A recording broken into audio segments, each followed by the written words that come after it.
advise that Council has completed the in-camera portion of our meeting this evening and are now here in the Council chamber with a group of guests this evening who we're looking forward to hearing from.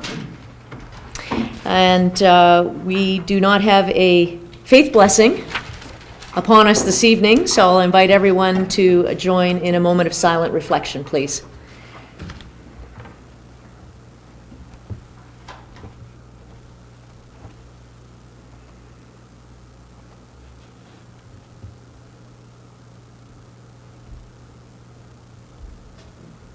Thank you. Are there any additional items for tonight's agenda? Members of Council? Staff? Mr. Ritchie. Thank you, Your Worship. I have an additional report on allocation of gas tax funds. Madam Clerk? Thank you, Your Worship. I'd just like to advise Council that for tonight's meeting, bylaw number 2013-230 is being deferred to a later date. Okay, that's noted. Councillor Dare, any other members of Council, any items of other business? I'm just asking if I know that bylaw. Yes. Very good. Seeing none, I do have one item for other business with regards to veterans and parking. Is there any disclosure of pecuniary interest? Councillor McManaman? Thank you, Your Worship. I declared a pecuniary interest on a matter on the in-camera agenda. Thank you. Any other members of Council?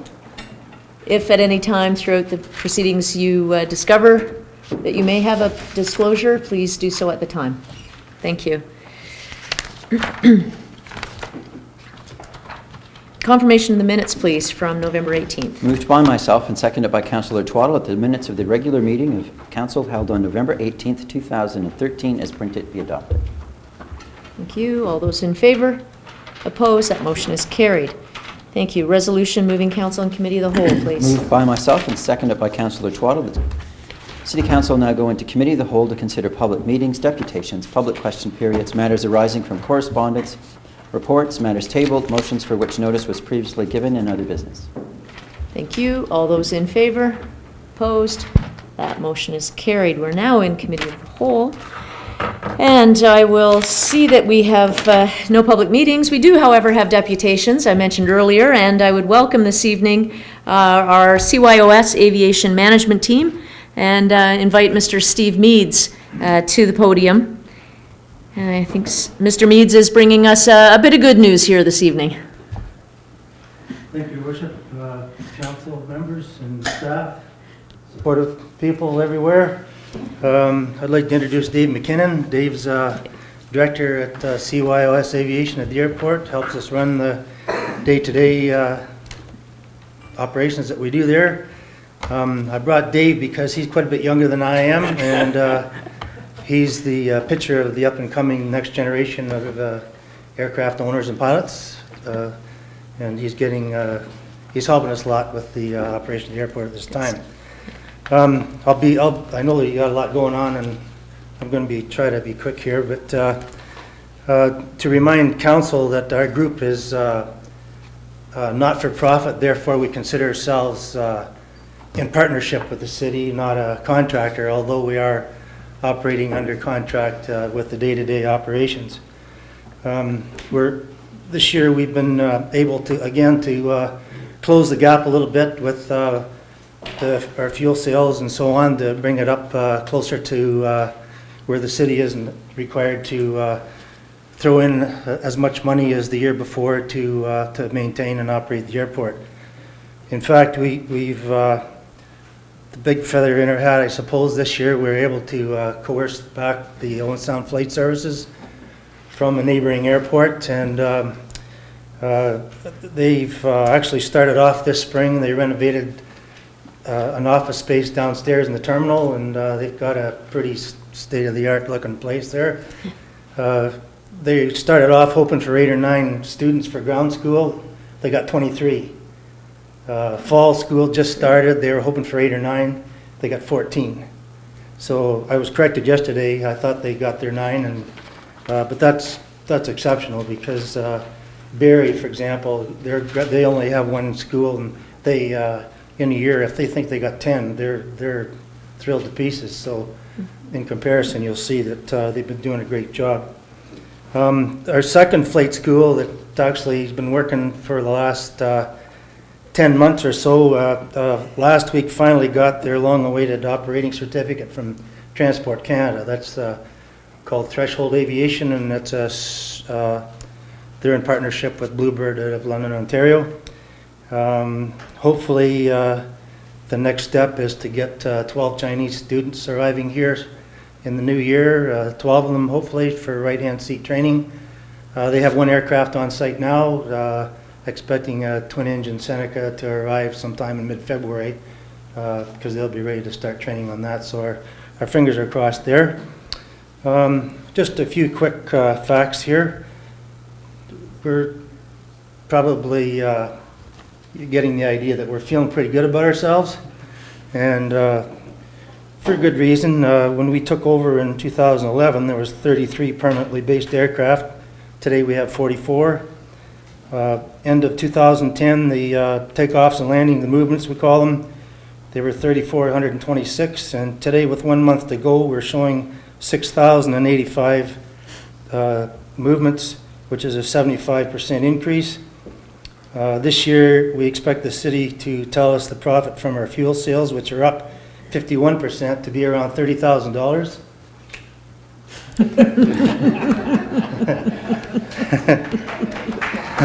Well, I'm expecting, okay? We're going to do a wave. Yeah, there'll be some forensic stuff here.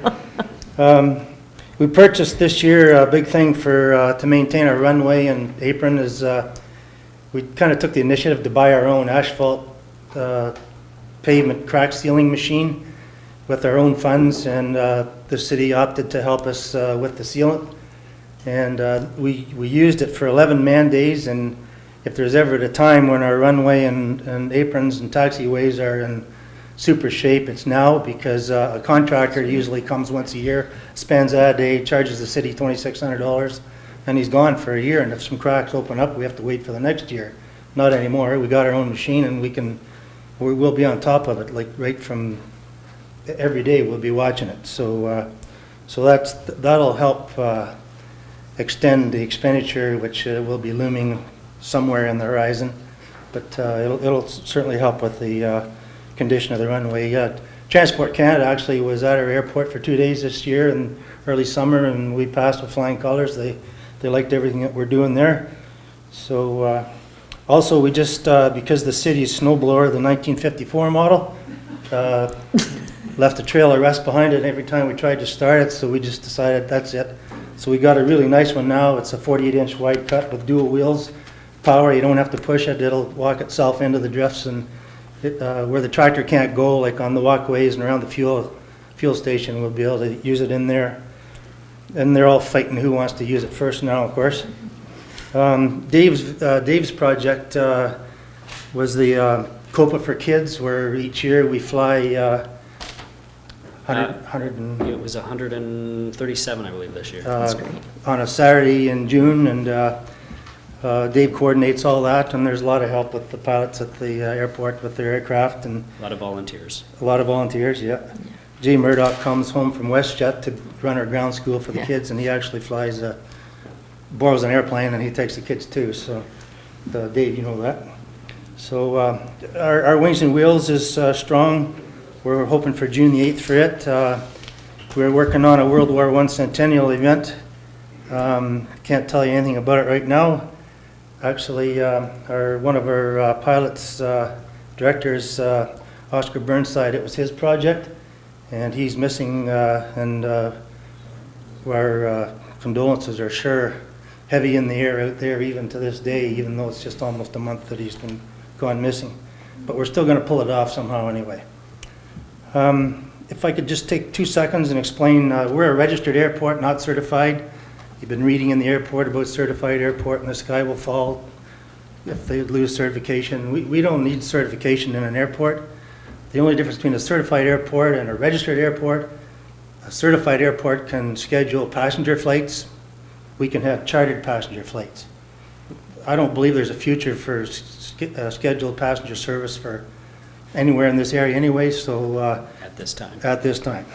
Maybe in the end of year. Perhaps. Yeah, okay. Maybe, yeah. We're pretty happy about our commercial flights too. It was stated in one of the editorials about the reason certified airport, the commercial flights will go to a certified airport before registered, and that's not true. We have our stats here that over 260 flights into Owen Sound this year so far. Actually, last Saturday, or just Saturday, we had 4 flights in out of Sioux Lookout in Thunder Bay, and they bought all jet fuel, 3,500 liters worth, which meant the city, I think, made around $1,656 on Saturday with fuel. So, and these are good size aircraft. They're Dash 8s and some twin-engine Beech 1900s. 1900s. Yeah, and a Pilatus, which is used a lot in commercial charters. But anyway, I'm here to return back some of the money that we didn't spend this year, and $3,216 to give back to Brad ceremoniously, of course.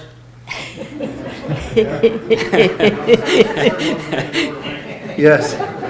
So we'd like to acknowledge the support of the council and the mayor and city manager and operations.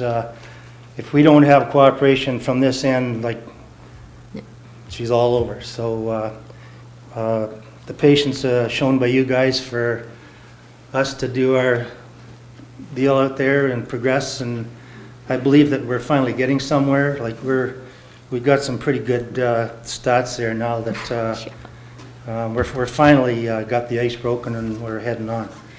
So I guess that's about it. If there's any questions or anything, or as you can tell, I'm a great orator here. Councillor Lemon. Well, just one comment. Congratulations. The airport appears to have turned around, which is what council had hoped.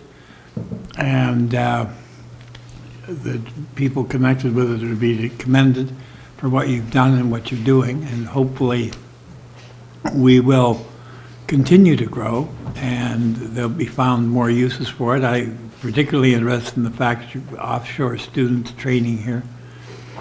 Yeah. Because they're going to be buying accommodation, and there's spin-off benefits to the whole community about that. Thank you, Councillor Lemon.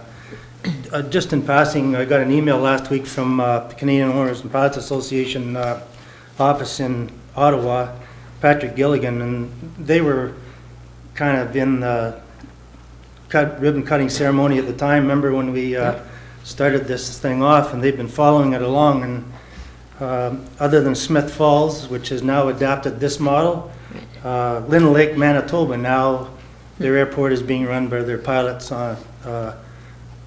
in a contract arrangement similar to ours for the town of Lynn Lake, which is really not a metropolitan city by any means, but they get a lot of M&R flights in and out of there too. But it was a crapshoot to give it a try, and we're trying our best to make it work, and best part, we're enjoying it at the same time. So I want to thank you. A couple more comments from some council members, if you have a couple Sure, more minutes. Councillor Body? Mr. Meades, Mr. MacKinnon, you'll remember there was an election about 3 years ago, and there was a Chamber of Commerce meeting where we got to answer a whole bunch of questions with yes or no that were impossible to answer with yes or no. But one of them was, will you close the airport, yes or no? And thanks to your efforts and people that you're working with, obviously a whole group that's up there, I'm real confident that question won't be coming up again in the next election. It's being in operations, not being on it this year, watching the work that's gone over the years, and the effort to push all of us along by you in particular and your associates to get to see the price of gas and how it could work and et cetera, and proof's in the pudding. You've proved to be right. So thank you very much. Thank you. Councillor Purdon? Yes, I just want to echo that, and it's such a pleasure to hear of the success of the airport. What a great win-win this partnership has been for City Council and for all of the volunteers and employees and all of the people who really love the airport out there. So congratulations for your hard work, and it's something we're just hoping will just not only be a great model for other communities, but something that'll just keep going like this. Thank you. Councillor Chamberlain. I'll just comment that I was one of the people that did vote that, yes, we should sell it. So I'm really glad where we're at. Excuse me? Yes, I was. And it's really interesting where we're at. And I do appreciate the photos that come up, especially the contest about locating a place. Yeah. And the interest that we have from the air of our own area is really appreciated. And Yeah, we're trying to get on congratulations. videos on Facebook of Yes. some big iron when it arrives, because C-130s and the Dash 8s. The Dash 8 is really a terrific airplane. It can stop on a dime and carry an awful lot of weight out of here, so. I think one other thing too that a lot of people don't realize are the fixed wing medevac flights that also come in and use the airport. And you know, that's something that unless you're at the airport, you don't see. Or unless you have a loved one that, you know, requires that service. Thank you. Councillor McMahon. Thank you, and I won't echo the feelings everyone else has said, but I would share them. You mentioned just briefly the runway and somewhere down the horizon. What's your view on the runway, the status of it, its condition? We're fortunate that this runway is built on a pretty good piece of limestone there. And the weight factor with C-130s, the Hercs coming and going out of the training center really doesn't hurt the runway, whereas asphalted runway that might be built with a clay base, if they try to turn around on hot weather, they're going to rip up the asphalt. That's what's happened to the north of us. We've got this thing really sealed up better than it has been in the last 5 to 8 years, I'd say. This machine is a little wiry thing to try to work with, but our guys are onto it, and we can do quite a few feet of crack filling in a day.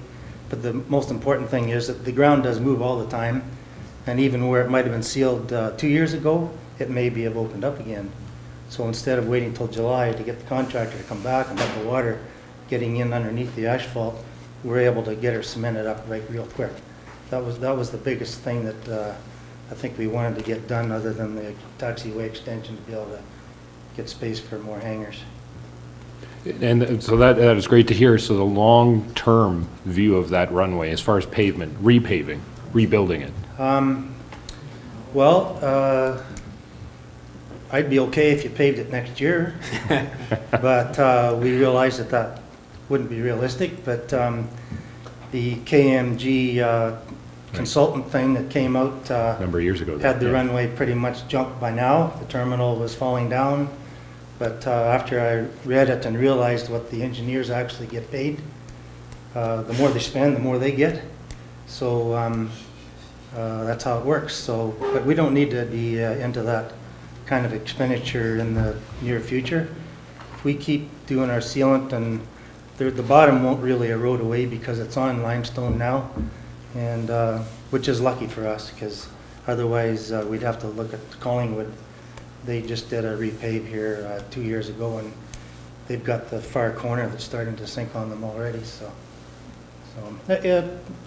I'm still good thinking that the 10-year plan that doesn't exist, but maybe will. One pretty soon, maybe. Great. We'll talk about it. Thank you. Yeah, but for the immediate, we're okay right now. Well, I won't belabor the point, but I want to thank you on behalf of the city and on behalf of council for the great work that you're doing out there. It's one of those public-private partnerships that is certainly working. Sure.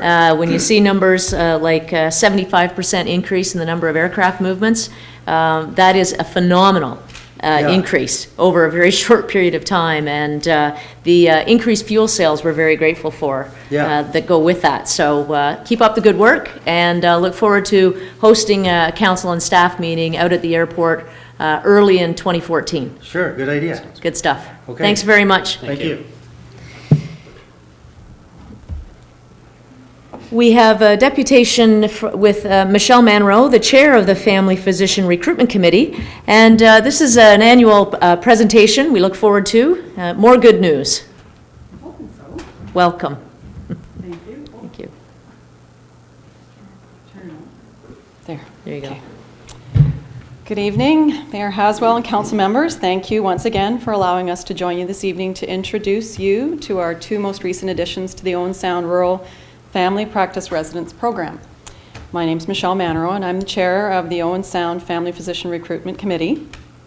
Joined this evening by a few members of our committee, Councillor Jan Chamberlain, Garth Pierce, Steve Furness is here too. A few other members who are unable to make it this evening, Dr. Ralph Reese, Georgia Bunston, Gillian Keane, and Lois Taylor.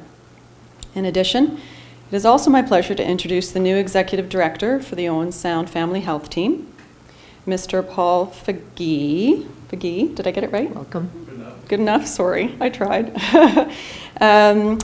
Fagee very recently joins us from his home in Ancaster. He has a background in human resources and healthcare consulting, and most recently worked at the Peterborough Regional Health Centre. We also have Ms. Tara Saab with us this evening from Grey Bruce Health Services, where she's the medical recruiter for the region. She's been very helpful since she took over the role of the lead recruiter, unofficially speaking, until a little while from now, hopefully. So first, I would like to take a moment to review some family practice changes that have happened earlier this year. We'd like to thank Dr. Bob Marsden and recognize his retirement from family practice in Owen Sound after over 30 years, I don't have an exact figure, of providing quality health care to his patients from the Owen Sound area. Dr. Marsden's practice was larger than most and has been taken over by Dr. Gruel, who's joined us from Wyerton. Dr. LaBelle is also new to the Owen Sound Family Health Team, although she's expecting soon, in December, I believe, so she'll be a face moving in and out of the Owen Sound Family Health Team. Recently moved here to Owen Sound earlier this year with her husband, Dr. Mainville. We'd like to extend our welcome to these two new physicians and would ask Owen Sound to make them feel at home as they begin their practices. Finally, our first graduate of the Owen Sound Rural Family Practice Residency Program, Dr. David Diodati, has taken a practice in Wyerton. So although he's not in Owen Sound, our region has already seen the benefit of the new program that only started just a couple of years ago. So very quickly, I'm going to reflect upon our progress over the last 7 years. I can't believe it's been that long, as a committee of Owen Sound. We were formed specifically for family physician recruitment in October 2006. There had been a physician recruitment committee organized through the hospital prior to that date, but was to help with broader physician recruitment through issues for the Grey Bruce area. So since 2006, many community members, council members, and physicians have been involved with the committee in various roles. Funds have been raised from events and direct donations from businesses, individuals, and the municipality of Owen Sound. Since 2006, over $300,000 has been raised and used for the following purposes. We did implement 3 return of service agreements to 3 physicians over the last few years who have come in and taken over retiring physicians' practices. We've done medical student bursaries, which we've done at Christmas time over the last many years as well, for total disbursements of over $100,000 there. These were local students who graduated from Owen Sound high schools and were accepted to med schools in Canada and abroad. These funds have also been used to host numerous physician tours and dinners as they've visited our area and considered Owen Sound for possible relocation. Our committee is very excited about the opportunity the Rural Family Practice Residence Program provides for Owen Sound and wish to support it in any way that we can. We've taken a step back in our activity over the last year as the medical clinic has gotten up and running, but will be more active as opportunities from the Rural Residence Program present themselves. Which brings us to the reason we're here this evening. Last year, we introduced Dr. Samantha Saunders and Dr. Mark Robertson as the first-year residents. These 2 residents are now in their 2nd year in the program, have purchased homes here, have spouses and children, and are getting involved in sports, schools, and other community activities. They will complete their residence training in July 2014 and will then decide where they wish to begin their careers. Hopefully, here. This year, it's my pleasure to introduce our new first-year Owen Sound Rural Family Practice residents. Very quickly, Dr. Heather Reid is originally from Owen Sound, technically Kemble. currently enrolled in residency through McMaster, and graduated from the Northern School of Medicine. She's here. Her partner, Tony, also lives here in the area and works here in the area.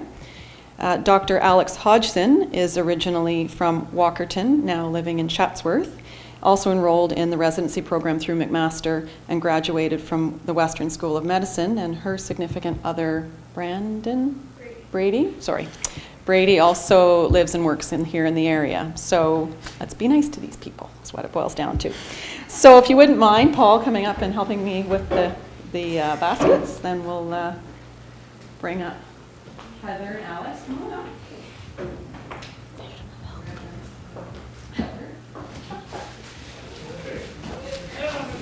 Yeah, well, we're not too bad, really. Here we go.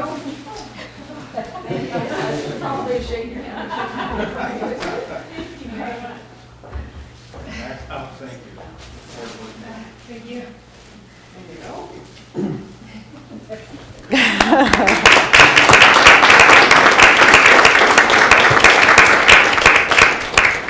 I was going to offer to let you say something if you'd like to. Would you like to say something? You don't have to. Okay, perfect. Thanks, Heather. Mayor Haswell and Council, I just wanted to say thank you very, very much for extending the opportunity for Michele and Alex and myself to come and visit with you and receive such generous gifts this evening. It's such a pleasure to come back to Owen Sound, having been raised in the Hepworth area and gone to school with some of your kids and maybe installed somebody's satellite dish. And I think you worked with my mom, so it's so cool to come back and work in a place where you grew up and just to have the intimate relationships. And when somebody walks into the office and I know them and I can relate, and when they say something about Owen Sound, I know exactly what they're talking about because I've been here. And it's just so special to have that, and I just really appreciate that we have the opportunity to do our residency here because it means a lot to us. That's great. So thank you. Thank you.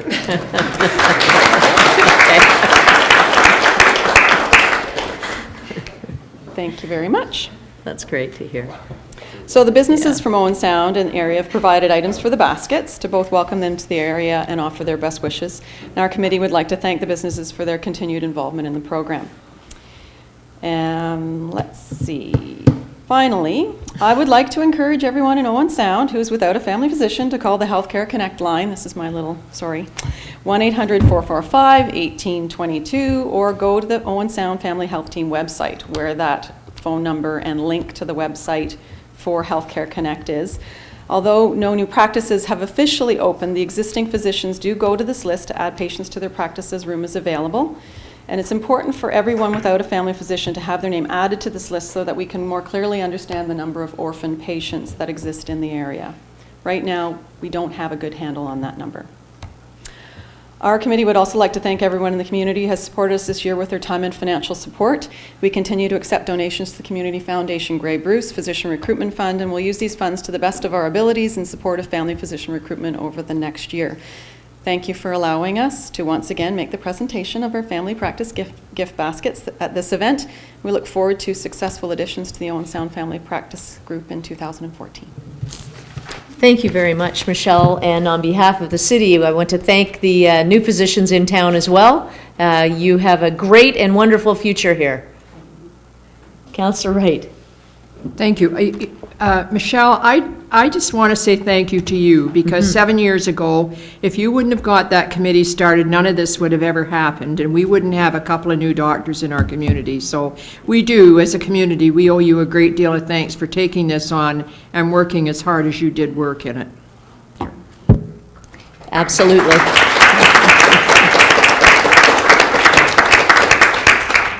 Thank you to everyone involved. This is a great effort, and to the young new doctors. Emphasis on the young. I'm thinking everybody in the world is younger than I am now. Yeah. Okay. Oh. Okay. We were out one day and they were comparing years, and we were thinking it was the years they graduated, but it was actually the year they were born. Oh yeah, that's. Yeah. Well, it is exciting, and it is so you provide just such a great face to that. There's a great wave of I'll just guess 30-ish year old folks who would do anything to move back to Owen Sound or to the area. So you really are that face, and we certainly are pleased to have you back. Thank you. Did somebody get that? All right. Thank you so much. We have one last good news story, and that is Matt Standen, the Canadian Spirit Project Coordinator, and this is a bit of an overview on the Canadian Spirit Festival presentation. Welcome.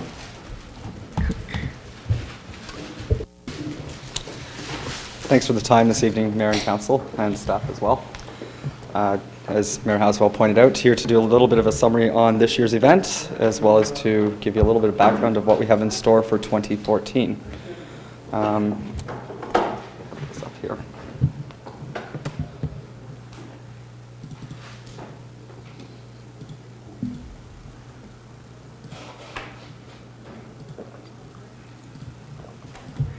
All right.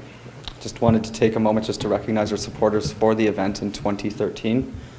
Those include, as you can see, City of Owen Sound, which again, we're ever so thankful for your continued support of this initiative, and look forward to your support into 2014. We also have RTO 7, Bruce Power, and one I'd like to highlight is, of course, our partnership with the folks at Saugeen First Nation. Their partnership and collaboration with us this year was one of the key components of festival programming for 2013. Myself, as well as everybody at the gallery, looks forward to continuing to work with these talented artistic individuals that are so close by and include them rather into programming at the gallery as part of Canadian Spirit, the project, or the festival itself next year. Take a look at our demographics here. We do estimate that we had an attendance of approximately 3,000 people over the course of 2 days. We recognize that this year marked a significant milestone for us, growing sort of from last year being on First Avenue West and being a municipal sort of event into something that's being recognized regionally and provincially. And through our guest origin study, we were able to determine, which I'll get more into in just a moment, we were able to determine that we had visitors from Europe, different regions of Canada, as well as into the US, some border communities, which was exciting. And just to briefly outline how we sort of targeted these individuals, through a marketing partnership grant that was awarded to us by RTO 7, we were able to allot some funds to do specific online advertising targeting within Ontario, the GTA, Southwestern Ontario, as well as Bruce Grey and Simcoe. The allotments are 40% of our advertising was dedicated to the GTA and SWO markets, and 20 going to the local initiative. It's just a breakdown of how the numbers worked out across the board for us. We were fortunate to actually have Sweetwater Music Festival taking place the same weekend as the festival this year, as well as two minor sports tournaments. I believe one was ball and one was hockey on the same weekend, which we again did see reflected in our numbers. We also reached out beyond the local markets and did regional and provincial marketing through listings on local, regional, and provincial tourism organizations, as well as we now maintain a membership actively with the Festival Events Ontario, which includes a listing for us as well. Just taking a look at how our numbers were derived, this is only some of the components that we've factored in. One of our most reliable, I guess you could say, would be our guest origin study, which we really prioritized getting every person who was on site to partake in these surveys so we could understand better where our guests were coming from and what we can do to further improve things. We had a dedicated surveying team. It was about 3 to 5 people across 3 or 4 shifts per day. And some more information there on what they were asked to do. And in addition to that, in these numbers, the origin survey, we actually didn't factor in our headline counts. The surveyors were asked not to, and those people who were visiting as headline event guests were actually wristbanded differently than just the daily guests. A couple of changes that we made just sort of towards the last minute. We were quite excited I guess once early September kicked in and school groups and the college groups and so on got back into school, we had inquiries for group ticket sales of 25, 50, 100 plus. And we had received approval from the AGCO to license the amphitheater at the events, but I believe 2 weeks leading up to, we decided to pull that because we felt that it was very important that the youth that were looking to get involved in the headline event specifically, that we gave them an environment that was free of any type of influences. And then just up here, we partnered with Park Bus this year. We really didn't know how it was going to fare, but they were fortunate enough. They brought us 22 visitors into the city, and that comes from their accounts. The stop for Park Bus was just as part of their normal Bruce Peninsula excursion. We also looked at counts for our on-site programming, room nights booked, and other events taking place. We had some significant improvement and growth in the Artist Alley for this year. Continued to expand on our program for youth and family by engaging Elephant Thoughts. Rather a strategic balance I should have here in the expansion of the culinary market, which will lead into our programming for this year, or for 2014 rather. And you can see the rest there. Just some feedback that we received. These are from guests as well as from vendors. And I was going to include the video this evening, but because I know time's of the essence, you can check it out. There's the website there, tomthompson.org, Canadian-Spirit-Festival. And I'll briefly move into what we have in store for 2014. Our theme, what we're reflecting is if it wasn't for the war. The 100th anniversary of World War I is in 2014, as well as the Second World War is the 75th anniversary next year. One of the components that we're looking to bring to Owen Sound and sort of complement what's already going on locally is establishing a series of victory gardens.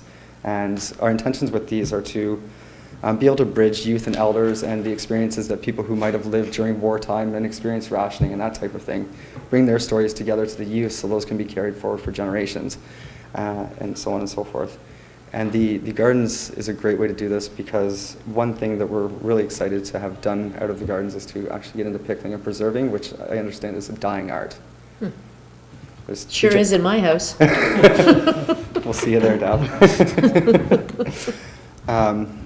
We will be back to see Council's support for this initiative in January. We're working on getting some details, some locations and whatnot ironed out, and considering the community gardens bylaw as well. One thing that we've been working on over the last month or so that's quite exciting is we're going to be bringing a series of cooking classes to the library. This is a collaboration between ourselves and the library.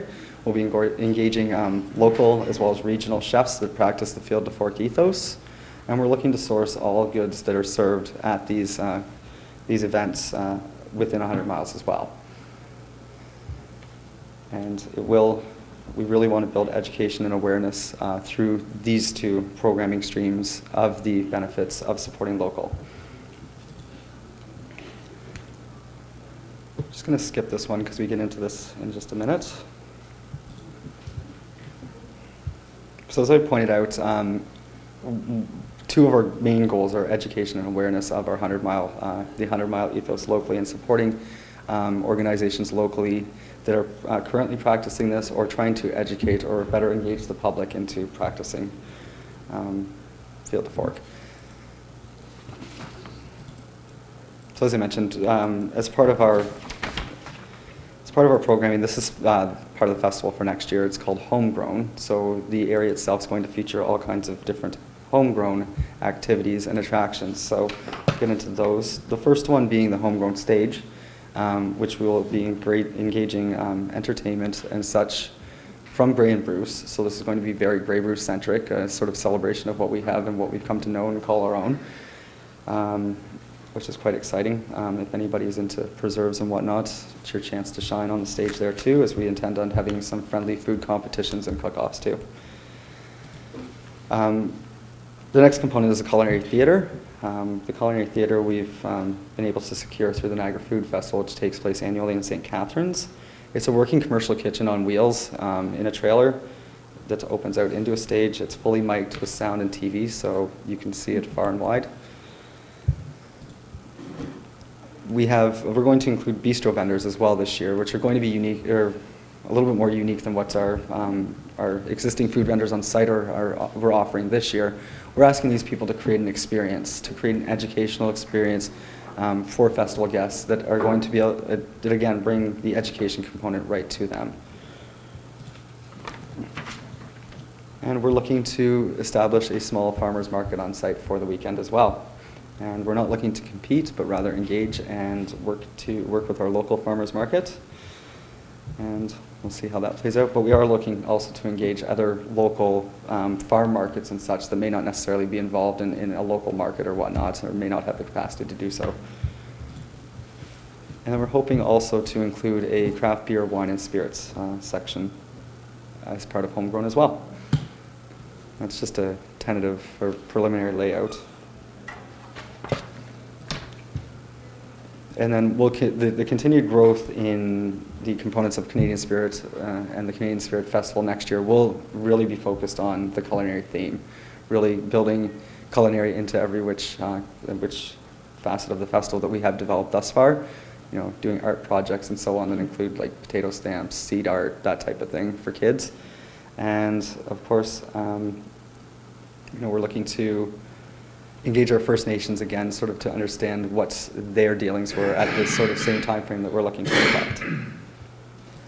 And just in closing, I just want to thank again council staff and of the city, and specifically I just want to thank Brenda, Pam, Sandra, John, Bob, and Inspector Wolfel for their time and diligence during the various stages of planning. Great.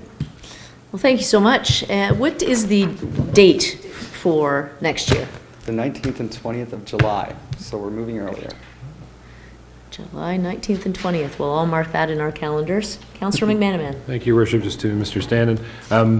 That was a good question, because I know this year we attended, but you're always at the mercy of the weather on those September weekends, so that's good to hear you're moving into July. Yeah, I mean, you're at the mercy at any time of year. Though. Fair enough. It just seems, it was unfortunate you had some cold weather. I mean, of all the weekend before, I think it was really, really warm, and the weekend after was pretty good. The one you hit was just the one that was not so great. But anyway, really enjoyed the event this year, and I'm particularly interested in your craft beer and wine homegrown vendor section. So we'll see how that goes. Excellent. Thank you. Thank you so much. Thank you.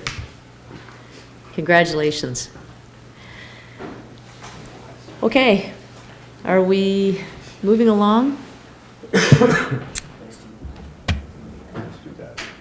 Any member of the public here to ask a question of this council? No. We have 3 letters that requires direction of council. The first letter is from Mayor Barfoot from the Township of Georgian Bluffs. This is making sure that the city is still open for discussions. Councillor Adair. Well, I think, Your Worship, we are open for discussions. We just, I think, have to figure out this evening perhaps a committee to meet with them or meet council to council. I would suggest a small committee, as we've done in the past, to see what they're looking for, what they're thinking about. This is in regards to extending water, city municipal water outside of our borders into Georgian Bluffs, and we've done this before in the past. It's always been a win-win situation, and I think moving forward, that's what we should do. I'm not entirely, I can't remember how we structured the committee that sort of did the preliminary negotiations last time, but I would suspect we should do exactly the same thing, and that would be my motion, that we do the same thing we did last time. Councillor Twaddle. Thank you, Your Worship. I think I agree we should continue to have some discussions with the municipality of Georgian Bluffs or any other municipality. I would point out that this request is somewhat different from the last successful negotiations that we held with Georgian Bluffs. This request is for new development, and that the past negotiations with Georgian Bluffs were to provide servicing for existing development. I think we should certainly be open to what they have to say. But I think we've got official plan policies and municipal policies that state quite clearly that we are not going to provide services for new development outside the boundaries of the city. Having said that, if this is part of a larger discussion, I'm quite happy to have it. I would like to remind council that there was a request from Georgian Bluffs that started to go forward several years ago. A part of that process was the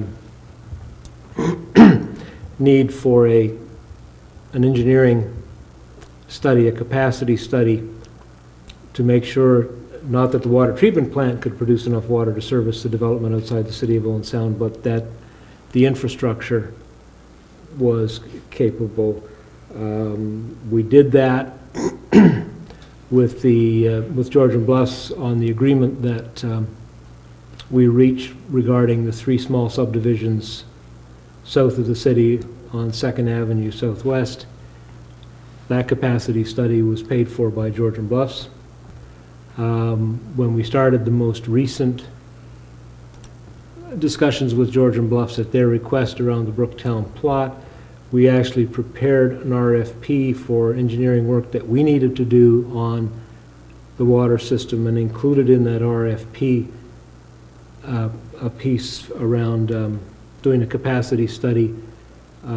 Georgian Bluffs decided not to proceed, and those talks didn't proceed any further. Now those discussions were around existing residential development in the Brooktown plot that's not currently serviced by water from the city of Owen Sound.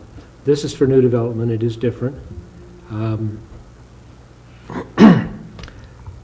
I believe that in the past the committee may have been made up of representatives of Planning and Operations Advisory Committee. And I would suggest, it's Councillor Adair's motion, but I would suggest that perhaps the chairs of the Planning Committee, the Operations Advisory Committee be involved in those discussions, and I'm not sure. Definitely. Yeah. Well, there's 2 points of view on that, Your Worship, and I agree that I mean the mayor should be there. But it won't happen if I'm not there. Yeah, sometimes sometimes the mayor might want to be in the background, but I think the mayor should be there too. Councillor Burton. Thank you. In the letter from Georgian Bluffs, they talk about water, municipal water source. Do we know if they're also thinking about sewage as well? Because I would think that if there's going to be new development, that you would certainly want to have sewage treatment as part of any urban style development. In informal discussion, the answer to that question is no. Oh. I don't know what there would be to talk about then, from my perspective. I think putting in urban development anywhere without sewage is just, well, it's against the official provincial policies. And I would hope that that would be a non-negotiable.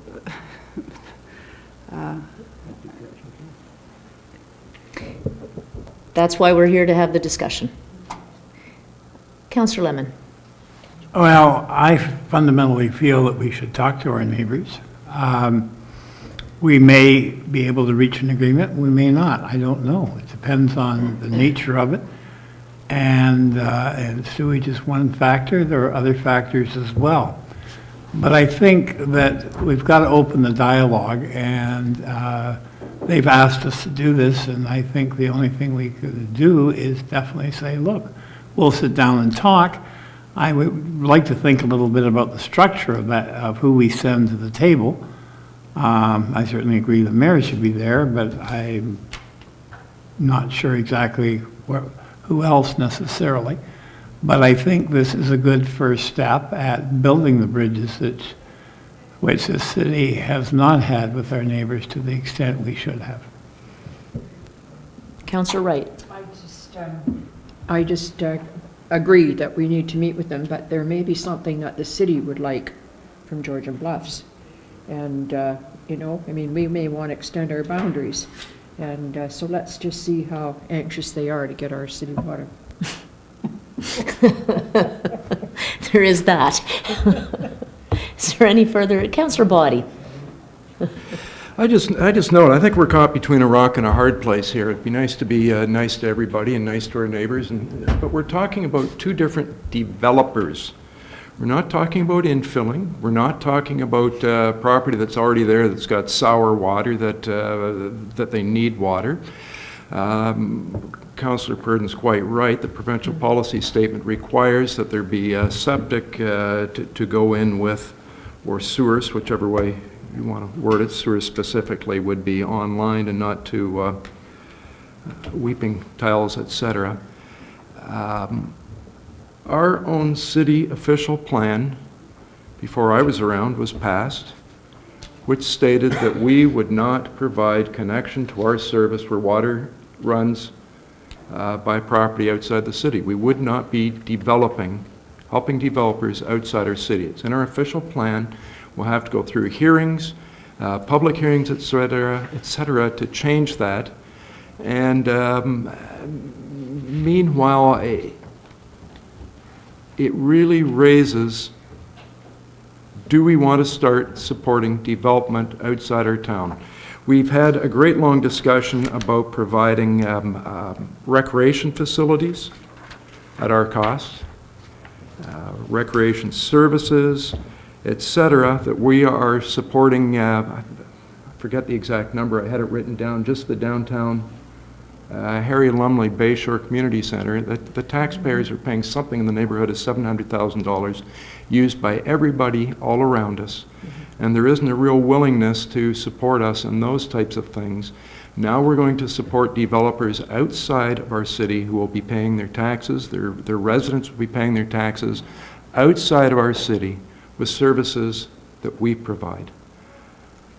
I'm not against meeting Georgian Bluffs or any other municipality, having a discussion, but I'm not naive enough to think that, poor choice of words maybe, I just don't think that we're going to go far, nor should we go far with give, and never receive. So we can meet with them, we can see what they have to offer as far as something that benefits the city of Owen Sound, but I have my doubts it's going to work, and I'm not sure that we really should be starting to support developers outside our city. Thank you. Councillor Chamberlain. Yes, well, I have been reading about West Cray and Hanover and their nice cooperative measures down there. I really would think that we should at least have that good conversation, not preceding thinking about how it's going to go beforehand, because there are ways for us to cooperate. I also believe that we are regional, and when I go to the Bay Shore, I see all kinds of people walking there. They don't all live in Owen Sound. I think a lot of people come into Owen Sound and support us in many, many ways. So I would like to just make sure that we can go forward with the conversation and have an open mind. Councillor McMahon. Thank you, Worship. One of the benefits of speaking almost last is that most of my points have been covered. I would just echo what Councillor Purdon has said. If we're talking about extending for new development, we certainly should be talking about sewer. We've gone to the, on 3 occasions recently, taken our neighbors to the Ontario Municipal Board on that exact point. So I would just point that out. I don't see any harm in talking to our neighbors, see what they have to offer. It's pretty clear in their letter, they're talking about new development. That is new for us. We have always talked about existing development. In the past, it's been existing development. If we're talking about new development, that's a whole new kettle of fish, I guess I'd say. We currently have in Owen Sound 408 between lots and subdivisions, planned lots, site plan approval in different condominiums, 408 serviced, available lots to be purchased, whether it's through the Sydenham or whether it's through Westview Heights or all the different ones. We're going to start talking about servicing development outside our municipal boundary. I would suggest that the people that own those 408 service lots inside our boundary might not be too happy about that. But having said that, it doesn't hurt to talk. As Councillor Wright has said, maybe they've got some great offer to put on the table that we're not aware of. So certainly doesn't hurt to talk. Thank you. We go Councillor Twaddle and then Councillor Dare to wrap it up. Just to speak very briefly to Councillor Wright's point about boundary adjustments, I would point out that that was the first principle in the discussions with Georgian Bluffs and Meaford in the existing agreements we had, and in both cases there were boundary adjustments as part of those agreements, and I would certainly expect that going into discussions we would have established a number of principles, and I would think that would continue to be one of the first principles. Councillor Dare. Thank you, Worship. My motion is not to extend water to Georgian Bluffs. My motion is to respond to the letter we have from the mayor of Georgian Bluffs asking if we would like to talk to them about extending water. My motion, I think I will clarify that a committee be struck to do this, consisting of the mayor and the chairs of the operations and the chair of the planning committee. That's three people.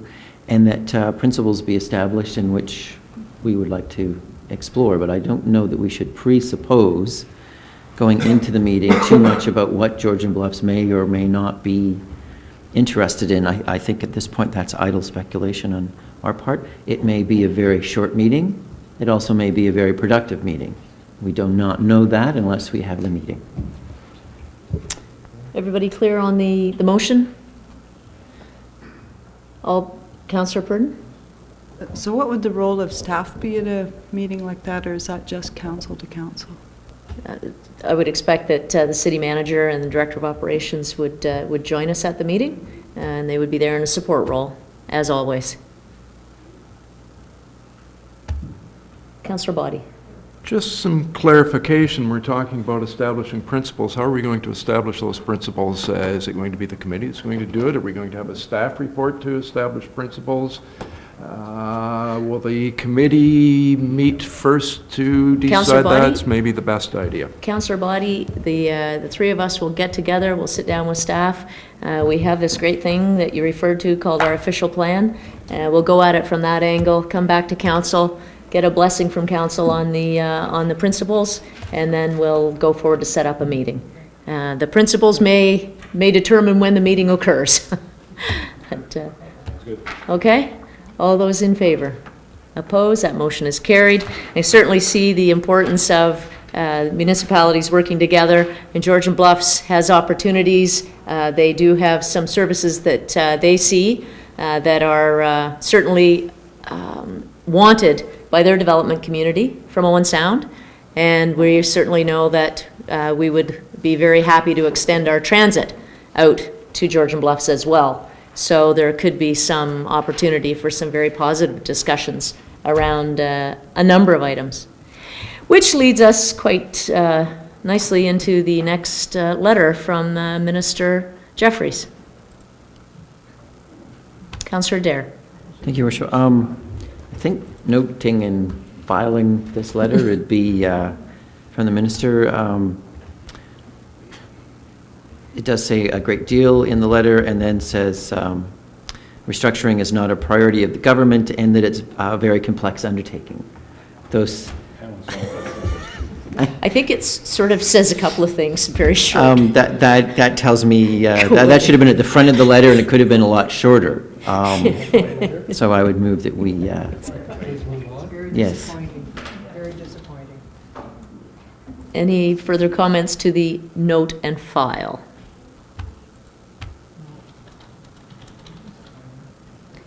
So when we cross paths with Minister Jeffries at the Good Roads Conference, I have a few words. Yes. Okay. All right. Councillor Purdon. Well, I'm certainly not against the note and file. I don't know whether it is appropriate to respond that we were hoping for something else, or just forget it. Sharon's busy, really. Sharon's busy. Okay. Councillor Boddy. Just wondering, it seems to me at the time, and I wasn't around, I'm going by memory perhaps from the media, that the county also said that they would relook at it in 10 years. Her comment clearly is that it needs to be majority support of local councillors for implementation. So maybe it's the local council that we should be starting at. So maybe we should be sending the same letter to the county and asking them for their position on amalgamations, given that they had made the same promise 10 years ago. And maybe our two representatives there can go and shake the tree. Councillor Wright. The county did send a similar letter down and is still waiting for a reply. I suspect that this same letter is sitting on the county's desk at this time. This is sent in on November the 8th. That, I'm not sure, I have no idea, but I would suspect the same letter went to the county. The county did request that she come up and take a look at that they, government, take a look at amalgamation again. Councillor Body. So if I may clarify from Councillor Wright, you're telling me that the county is in support of discussing amalgamations and sent a letter in support of this to the province. The county is willing to take a look at the re-amalgamation with an idea of maybe having one. We did that quite a while ago. The governance committee. did it. I thought that was rejected at the county level. Yeah. After it come back, it had been, There's not, if I might, there's not overwhelming support at the county around the Golden Horseshoe to take a look at amalgamation, re-amalgamations. But the letter did go down. However, I do vaguely recall a letter going, and I don't recall any outcome from that. No, same thing. Given that the county is supporting the idea, then I'll have a subsequent motion. Thank you. To the motion to note and file. All those in favor? Opposed? That motion is carried. Subsequent motion, I move that we send a letter to our friends at the county then to open discussions on reorganization of municipal restructuring, similar to the letter that we sent to Queen's Park. Okay. Further discussion. Councillor Twaddle. Well, I understood the motion up until the last part, which was similar to the letter that we sent to Queen's Park, because if I recall correctly, the letter we sent to Queen's Park was basically to say, is the province going to follow through on the promise they made to review amalgamation after 10 years?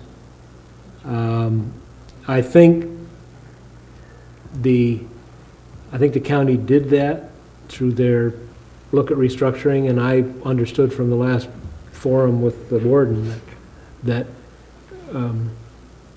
restructuring was not a priority that the county had identified. So I think that's already been dealt with by our representatives and others at the county level. The province had, it was Councillor Wright's motion that prompted the original letter, if I recall correctly, and forgive me if I'm putting words in your mouth, Councillor Wright, but you said that you just wanted to know if the province was going to follow through on their promise to review it after 10 years. I don't know that the county made a similar promise, but I could be wrong, but I think the county did look at the whole issue of restructuring at the county level and has basically set that aside.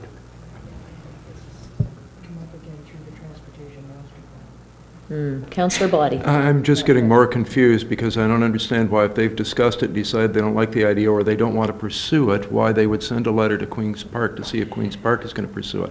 I'm getting more confused. Let me talk to you about that after, could you please, because it has to do with the transportation master plan and the issue between Owen Sound and the transportation master plan, so let me deal with that later, okay? Councillor McManaman. Thank you, Your Worship. I agree with Councillor Body. I am kind of confused here, but if the county, if I might, a friendly amendment to your motion, if we are interested in looking at re-amalgamation and boundaries, if there's a willingness of the county to do similar, let's ask them. So perhaps the letter should just be that. Notwithstanding any position that the county currently has, this At any council can point. put forward a Right, motion, exactly. absolutely. That's exactly what I'm saying. Absolutely. There's nothing to stop this council they from say yes, putting no, forward then- any request. Yep. Set it up. And I accept that amendment, Sure. given that it clarifies what I'm thinking.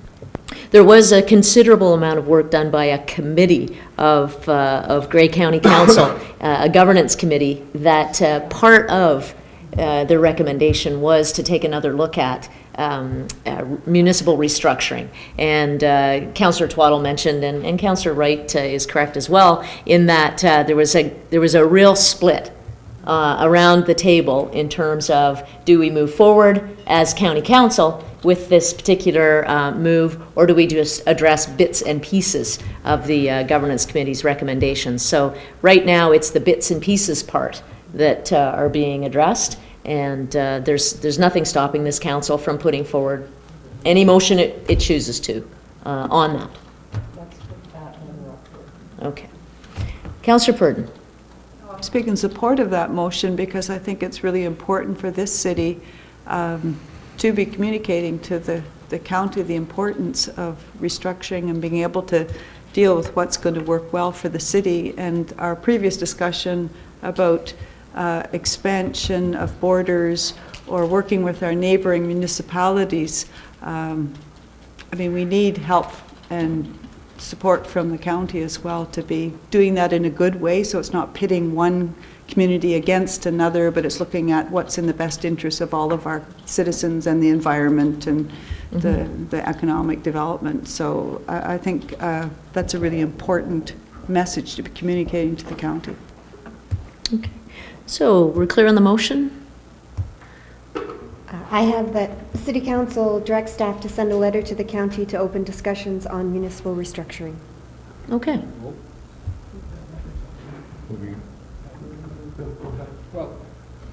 All of a sudden, the motion's getting a lot stronger. When the motion now says we want to open discussions, and I'm not sure, That's the words that... yeah.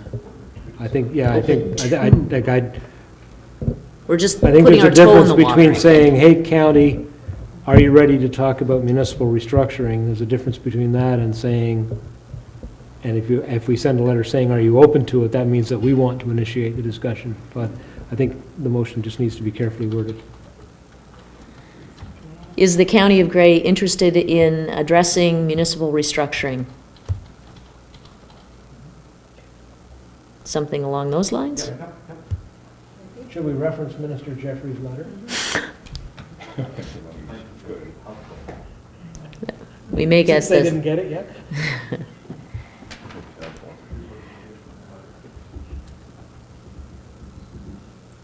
I'm not even going to respond to that letter. Okay, all those in favor? Opposed? That motion is carried, thank you. We have one more letter with regards to putting nominations forward for, oh no, this is a registration, simply a motion to receive. Councillor McManaman for Ontario Good Roads Association and Rural Ontario Municipal Association Conference. All those in favor? Opposed? That motion is carried, thank you. Ms. Scorsese. I wonder if I could take this opportunity to say I did send out the information that council should be thinking about what deputations they may want to make. I did, perhaps not Minister Jeffrey, but I did suggest to the mayor that you might want us to do something regarding transportation issues.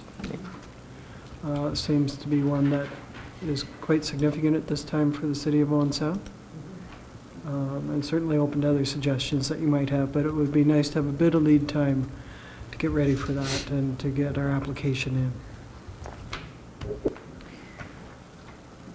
We, council, on the heels of that, council is aware, and I'll remind you that we are continually and consistently in the process of getting a standalone meeting with the Minister of Transportation early in the new year, and we're getting close to nailing down a date, shall we say. Business licenses. We have quite a lengthy, no we don't, we have quite a short consent agenda list actually.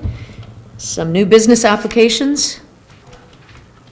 And some boards and committees for receipt. Councillor Purdon. I would move the consent agenda. Thank you, and congratulations to those new businesses that are opening. All those in favor? Opposed? That motion is carried. We have a report from the Supervisor of Human Resources with regards to the hours of operation during the holiday season. It's Council's direction on this. Councillor Adair. Move the recommendation, Your Worship, that we celebrate Christmas this year. That we do or don't? Boxing Day as well. Thank you. The motion is the recommendation. Councillor McManaman. Thank you, Your Worship. To the City Manager. So we will be open with a skeleton staff, I guess, between Christmas and New Year's. And it says that the union was uncomfortable with our position. That's different than saying we can't do it. And I'm just wondering the difference there. It doesn't say that during negotiations it was agreed upon and the union contract on and on. My concern being the reason it was supported by council, I think, in years past, it was a minimal reduction in service to the public, but allowed supervisory staff, with this, we're going to have to schedule people to be in at all these hours and supervise. Anyway, so I guess my question is, the new union contract says we cannot close during Christmas and New Year's, is that? The union contract says that they don't support being closed. So, in essence, you're correct. It says we will not be closed. Again, thank you. I could go into more further No, that's detail at an in-camera session. No, thank you. So the recommendation is closure of city offices on December 24th at 1 p.m.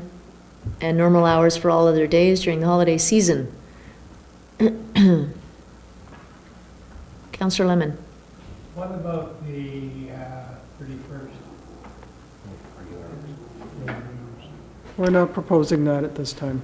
We would be open till 4:30. Regular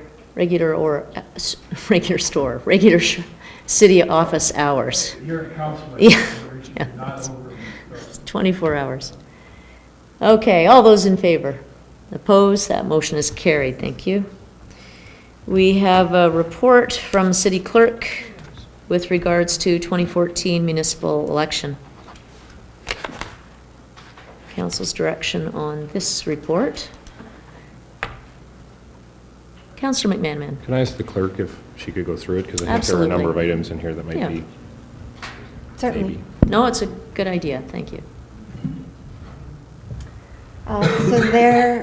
While the clerk is legislatively responsible to undertake the municipal election every 4 years, there are a number of things that are discretionary that can be adopted by council through a bylaw.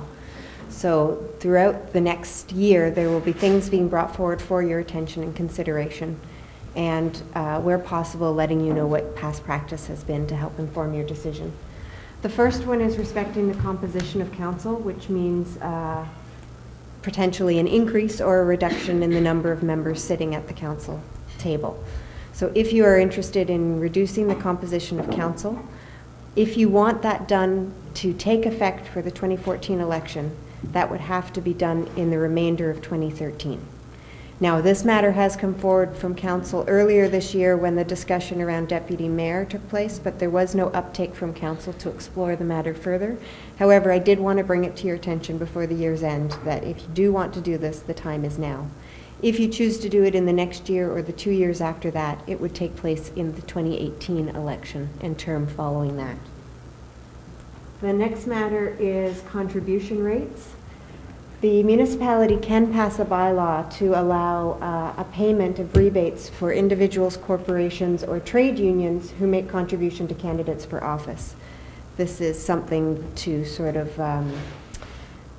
propel the political process. And to my knowledge, no, we have not in Owen Sound ever passed this bylaw, but it is available for your consideration. Excuse me. Yes, Councillor Dare has a question. Well, I was just, I'll follow all this up with a subsequent motion, but almost every year we do write a letter to, or every time this comes up, so I guess every election, we do write a letter to the Federal Minister of Finance suggesting that since donations at the federal and provincial level are tax deductible, that the Canadian tax laws be amended to allow contributions to what is, I think, probably the most productive order of government also be tax deductible. Yeah, that might not win favor. No, I think since Paul... Thank you, Worship. I think the first time we wrote was to Finance Minister Paul Martin. And, Yes. It's, yeah. Carry on, Madam Clerk. The next point is questions on the ballot. So the Municipal Elections Act enables council to pass a bylaw to submit a question to the electors on the ballot. It can also put forth a bylaw for the consideration of the electorate as well. If it's a question that you're putting forward, it has to be within the jurisdiction of the municipality, clear and concise, and be able to be answered with a yes or no. Before passing the bylaw, which would direct the submission of the question to the electors, there must be a public meeting, and we have to give notice of the public meeting so that the public may come and speak to their interest in that question.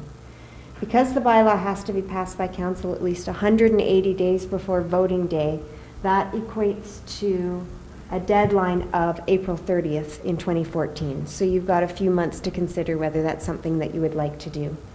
And the last day to give notice of intent to pass that bylaw would be April 17. I did also want to let you know that questions can be placed on the ballot by prescribed local boards, which include our school boards, our public library board, our Board of Health, or our Police Services Board. The Minister of Municipal Affairs and Housing may also place a question on the ballot, as well as the County of Grey. And the last option is a certified petition under the Fluoridation Act. But an individual citizen-initiated question is not allowed on the ballot. The next item is the language of notice and forms. In addition to using English as the primary language, we must put our notices and forms in French where it relates to a French language district school board, and that seems obvious, a good thing to do. However, you do have the option in addition, and this is obviously done in many municipalities where they have multiple languages represented in their municipality, that you can choose to have translation into French of other forms and information and translation into other languages. That does come with a cost of translation and printing. And to date, I don't believe that Owen Sound has taken the option of changing bylaw or putting forth bylaws to have any other languages other than English for the majority of the forms and French where French is prescribed. I wanted to give you an update on accessibility. 4 of our 5 voting locations have been chosen, and we will be reviewing each of those in the coming weeks, including recommendations from members of the Accessibility Advisory Committee. And as mentioned prior to this, the 5th location will be chosen closer to the election and also will be looked at in terms of accessibility.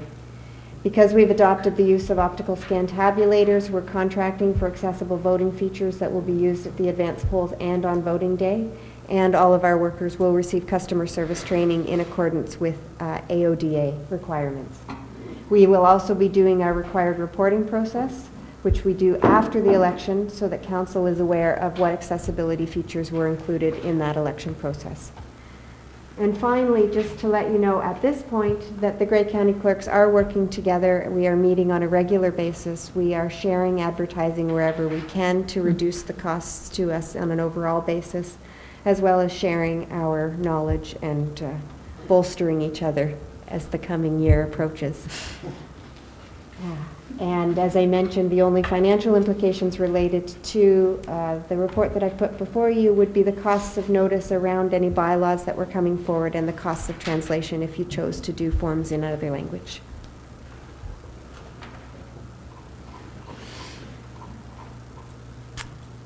Questions? Councillor McManaman. Thank you, Worship. And just to clarify with Ms. Van Alphen for the accessibility, so this year we're doing it differently, more for the voters, or the the voters, there will be 5 poll locations as opposed to the multiple there were numerous in the other elections.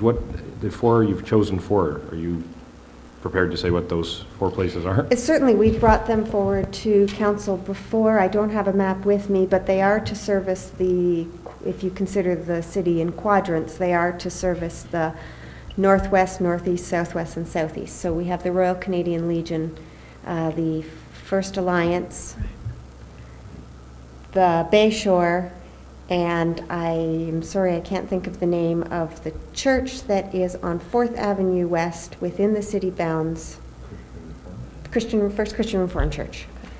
And I have a subsequent report coming forward that will let you know, although I'll give you a peek tonight, that we are already working on having an election page with all the information we can have available now, so that it will be an organic process, and as more information becomes available, people will be able to learn more and more about the election. Particularly because the election has a big change this year, we are interested in doing YouTube videos and other things that will make sure the electorate is very well informed about what to expect when they come. And our next report will be on a number of initiatives that we are adopting this year to improve, hopefully, the quality of the voter list, because we know that's a big concern for council and for us as well.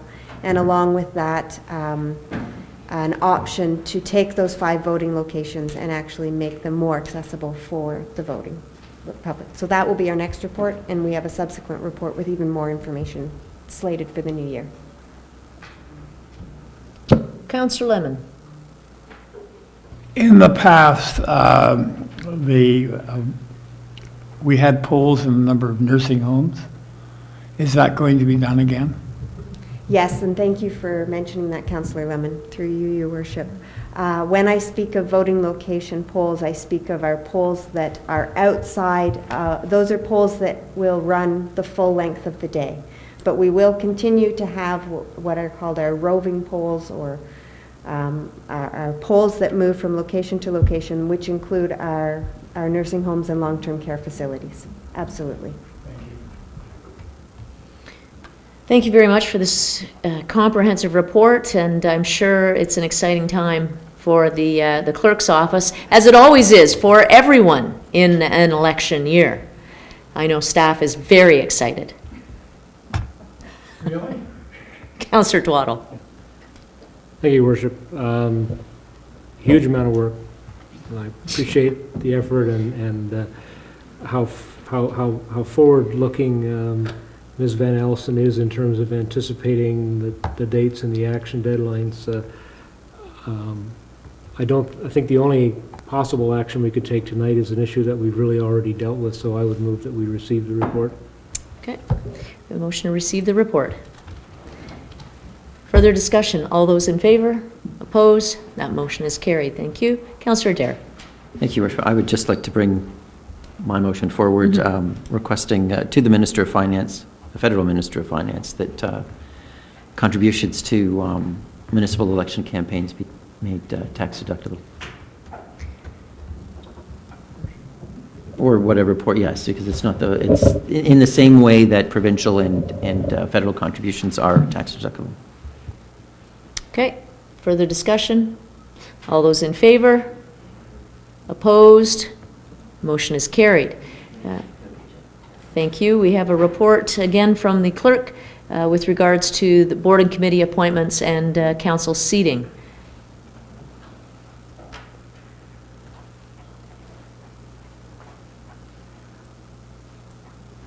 Any questions on that? Would council like the clerk to walk us through this one? Yes, please. Thank you. Absolutely. So you'll see that there are a number of discrete requests for council. The first thing I talk about is quorum, and just identifying more for the ratepayer at home or anybody who's interested in being on boards and committees, that quorum is not made up of the number of people who are appointed to a board or committee at any given time, but it's the number of members that make up that board as determined by the council when they set that board or committee. So vacancies on a board or committee can really affect the ability to get quorum. So that was provided to council as context for some of the suggestions that staff have made. We are looking towards our board and committee appointments. Our application process is out. We have advertised twice in the paper. We have a number of applications coming into the clerk's office, so we are excited about that. With last year's request around accessibility, we have been proactive in going to a number of organizations in the city to specifically recruit for that committee, and that has gone well.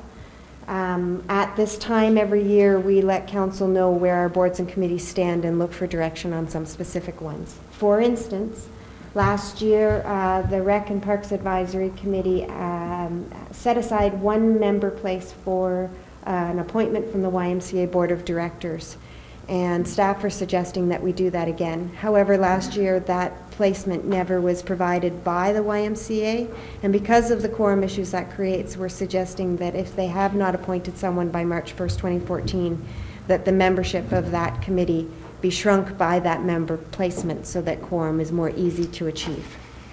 The second one is that since 2011, when the Festival of Northern Lights became an arm's reach organization, it has let council know that it has enjoyed the participation of a council appointee on its board. And again this year, it has advised us that it would like council to consider appointing somebody. So for clerks to prepare in January for your appointment process, where you select your committees, it will be good for us to know if you're interested in a council position on that board again. The Family Physician Recruitment Committee that was here this evening has not entirely completed its mandate, and so the recommendation is to reconfirm that appointment, as the appointment is for 1 year or until the mandate has been met. The same with the Wastewater Treatment Plant Upgrade Steering Committee. The appointments are 1 year or until the mandate has been met, so we are suggesting a reconfirmation of the existing members there. With regard to the Owen Sound Municipal Nonprofit Housing Corporation and its sister company, the Owen Sound Housing Company Limited, these two boards receive their appointments through council, and they are wondering if they might have the opportunity to help select the people that will be serving on their board. And while we could do the applications through City Hall and then provide it to them and get their recommendations back to give to council, the delay in terms of their meeting schedule and the board and committee selection process doesn't seem to really jive that well. With the DIA, they do their own recruitment and application process. They put forward a recommendation, and council has the final say on whether that person is appointed or not. So it doesn't change the fact that council is the final say, it just changes the process by which that shortlist comes forward. And that is one option for council to consider with these two boards that would enable them to vet their people and put a shortlist forward for your consideration. And the suggested amendment to their bylaw, which is 1988-28, would be the mechanism by which to do that. In number 6, the length of service cap is 6 years, which is fine for anybody serving an alternating term of 1 to 3 years, but is very difficult for people who are serving for the term of council, because now the term of council is 4 years rather than 4 years rather than 3. So where somebody is in their second term, we're actually in a conflict, where one of our policies is telling us to relieve them after 2 years, and our other one is telling us to keep them on for the term of council. So we're suggesting, with respect to appointments that are for the term of council, that council choose a service cap of either 4 years or 8 years, and also provide direction on what you would like the lay time, the away time to be before they are able to reapply.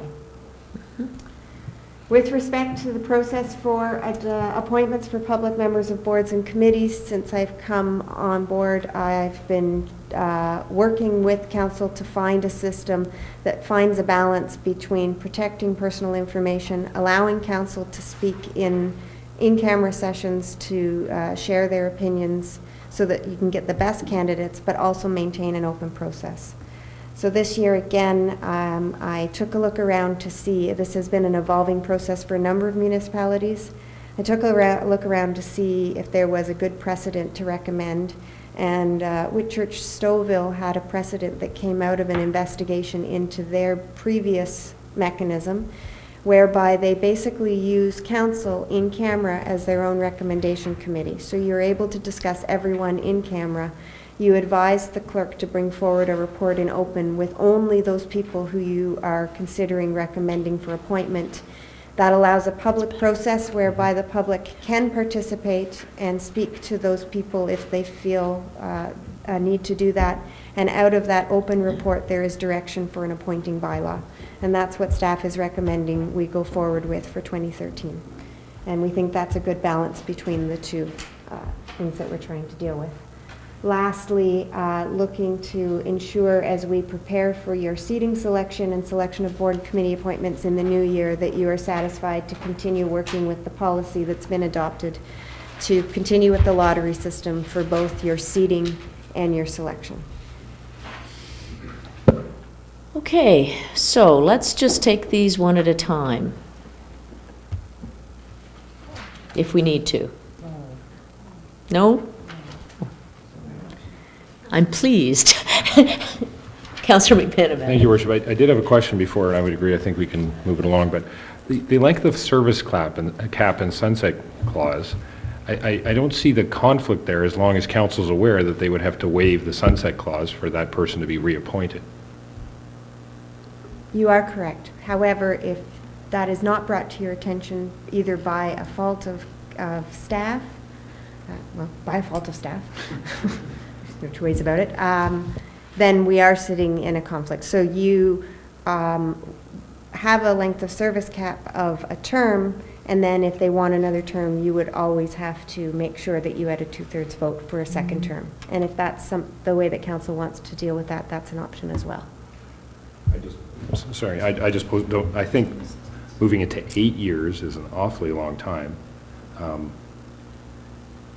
And this would only be for only a handful of boards. That's correct. Which boards would it be? Police services, library?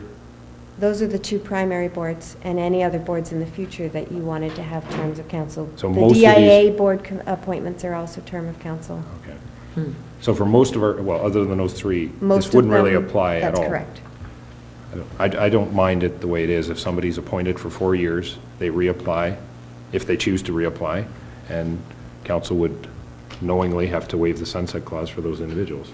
I don't, anyway, I'm fine with the way it is, so.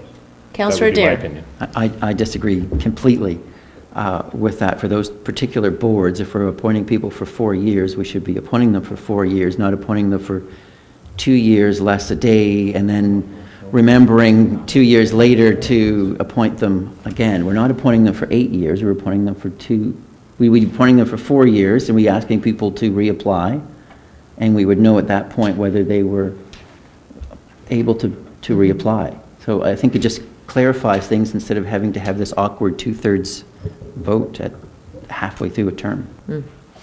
Councillor, I'll go back to Councillor McManaman and then Councillor Purdon. Right, that's not at all what I'm saying. When they would reapply, you would be told then, if you want to reapply this person, it's for 4 years, you have to waive the sunset clause.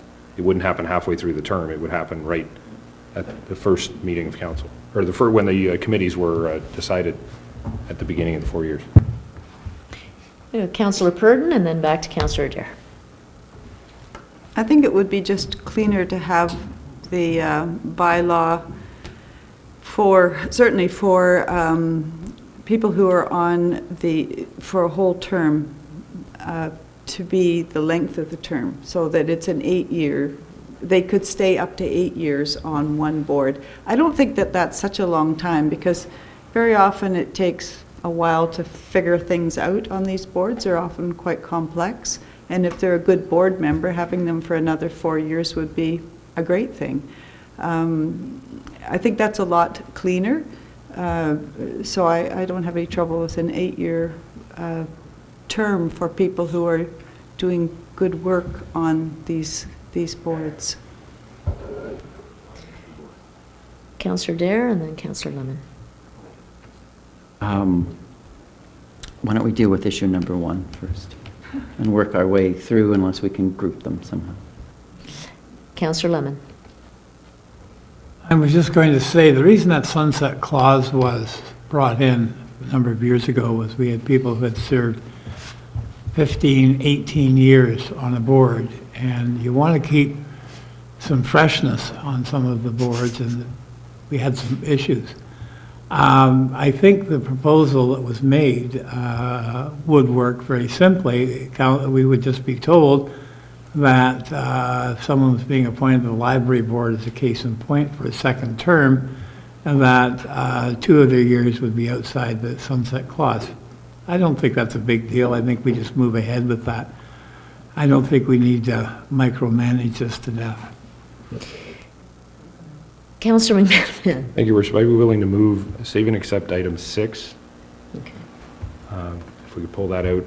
Item 1's fine. Item 2, that we do appoint somebody to the Festival of Northern Lights. 3 is fine, 4 is fine, 5 is fine. Yes, all the rest are fine. Okay, So so all save and accept Item 6. item 6. All those in favor? Opposed? That motion is carried. Can I speak to that motion? Yes. It's a question about the Festival of Northern Lights and a council appointment to Festival of Northern Lights. I don't understand why a council member would sit on that particular group when we've had requests, for example, from the museums to sit on their boards, but we've consistently said, no, we won't sit on those boards because council members don't sit on the museum board. Somebody could maybe help me with what the difference is between Festival of Northern Lights and a museum board. They're both receiving money from the city, certainly. I certainly understand why councillors sat on the Festival of Northern Lights because it was a new program and it had a lot of support and development, but now it appears to me to be a very successful and independent group. So I just need some information about what the difference is there and whether we're being inconsistent. Well, that's a reasonable question. I don't know who's going to be able to answer that, really. I'll go to Ms. Coulter or the city manager. I think council, perhaps through your worship, had a legal opinion regarding the status of councillors sitting on museum boards. I don't know if that same opinion would apply to the festival board, but perhaps that's clarification that we should seek for council if that appointment's to be made. I don't have the answer off the top of my head. Thank you for that. Councillor Twaddle, perhaps you have some background on this too. And actually, the city council appointment to the Festival of Northern Lights is as a non-voting member. But they do value the relationship with the city. It's a unique relationship in the sense that in the short term, the Festival of Northern Lights owns the assets. In the long term, the City of Owen Sound owns the assets. And the Festival of Northern Lights operates and manages on a contractual relationship with the city. That's a 5-year contract, Ms. Coulter, I believe. So there will be 2014 will be the 3rd year. There will be 2 subsequent years. I don't know how much I contribute to the board. I think from time to time I can offer them some advice on relationship with the city, but that's the role that I've served on the committee, the board rather, and the board has requested that continue. I don't have strong feelings either way, but there is a significantly different relationship than the museum boards, for example, which are totally independent.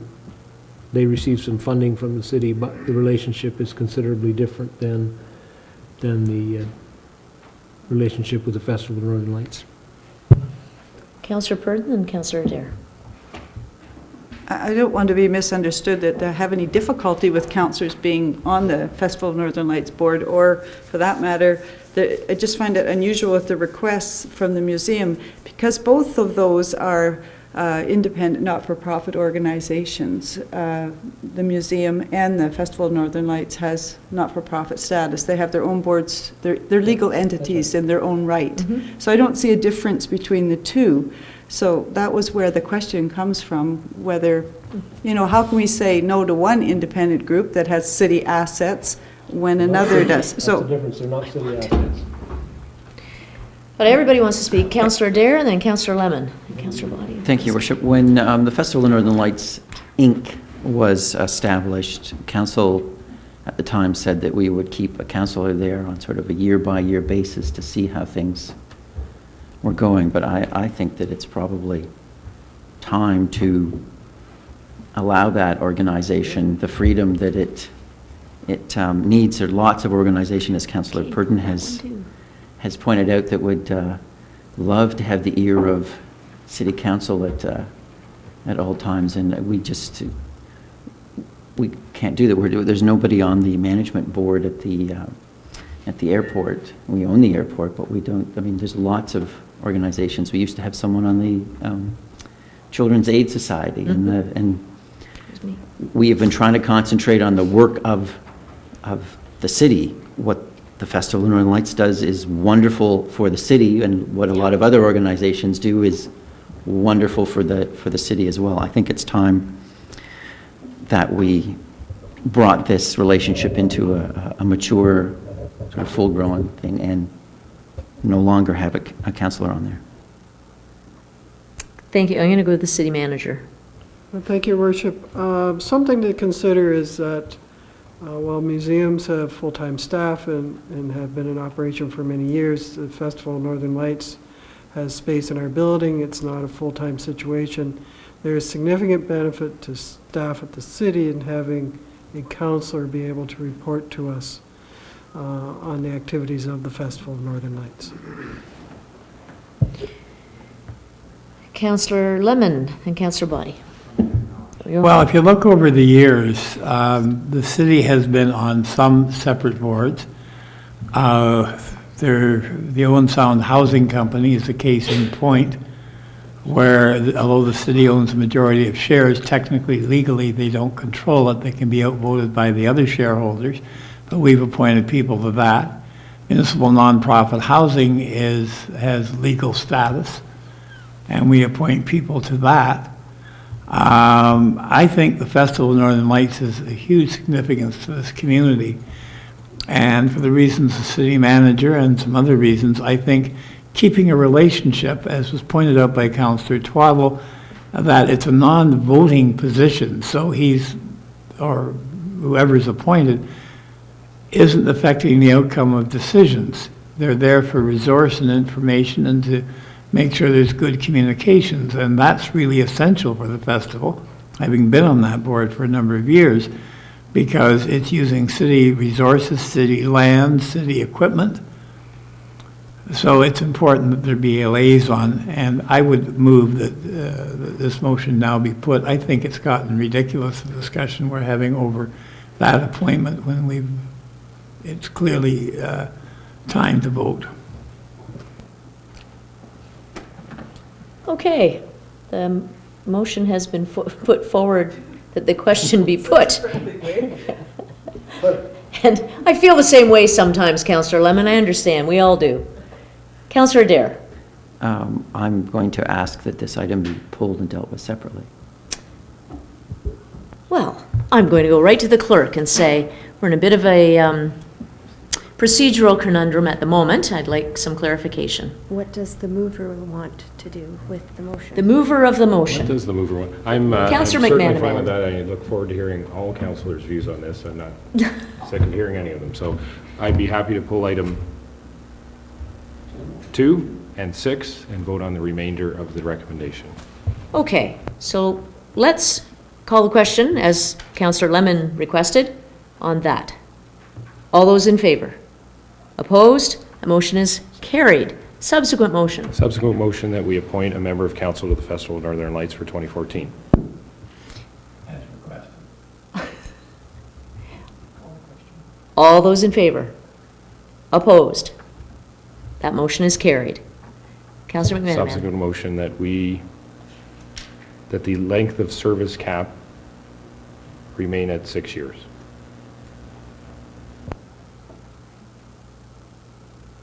Councillor Adair? Just the reason it's at 6 years is because it was 2 terms of council. Councillor Purdon? So I'm not in favor of that. I think we should have our length of term for people congruent with the length of term of council, if that's what it's based on. Okay. Further discussion. Councillor McManaman. Just the service cap would apply to all committees if it was 8 years. Is that correct? No, we are suggesting that only, because you still have alternating 3-year terms for the rest of your committees, that we can keep the 6-year service cap for them, but it would be easier for ensuring that we don't have somebody heading into their second term and have that sunshine issue, that just for people that have a term of council, that their service cap be changed. In my opinion, if that's to simplify it, I think it makes it more complicated, so I'll let my motion stand. Okay, to the motion. Further discussion? All those in favor? Opposed? That motion is carried. We have a report from the Deputy Clerk. Councillor Twaddle. Just one more question with regards to this report, and it's the issue of quorum. And it has been the practice for all of my term on council, and I believe before that, it has been the practice when there is not quorum for a committee, that's noted in the minutes, but that recommendations still come forward to council. What I'm seeing here in this report is that that's not appropriate according to our procedural bylaw. That's correct. According to our procedural bylaw, the meeting should stand adjourned. And I did some checking both in terms of the legal side and with our open meeting investigators on the parliamentary procedural side. And those recommendations, because council has chosen to work through a committee structure and has created committees, often with public members, to provide recommendations, where those recommendations come forward without quorum, those decisions are open to be challenged, because the committee itself can be considered not to have been constituted such that the meeting didn't actually take place. The procedural bylaw can be changed that the minutes be carried over for a month to be ratified by the following committee, or there are a number of other things we can look at when we do the procedural bylaw review.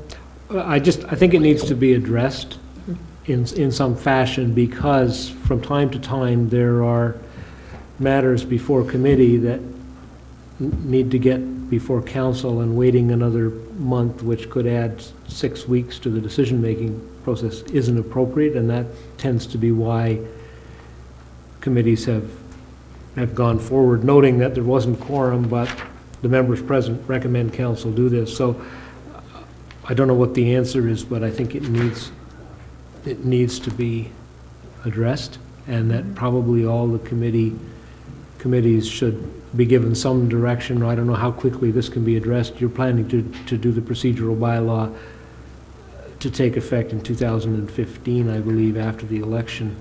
I think the committees probably need some direction for the balance of 2014, or a change in the procedural bylaw. And perhaps we need to have a process where staff would identify, if there isn't a quorum, either call another meeting fairly soon, or identify issues from that agenda that would come directly to council. So I just think that needs to be addressed. Certainly, in our existing, through your worship, in our existing process where quorum is not reached, matters can be pulled and brought directly to the council at the next agenda, if there is a time-sensitive issue. Absolutely. Thank you.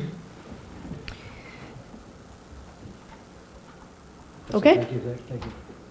Moving on, Councillor Adair. Just on the issue of quorum, I think that it's important when we appoint new members to a committee and we're 3 short, that instead of carrying along hoping that we get those 3 members at some point during the year, that we seriously look at the number of members that committee should have, instead of leaving them 3 short for a quorum at the very beginning of the year.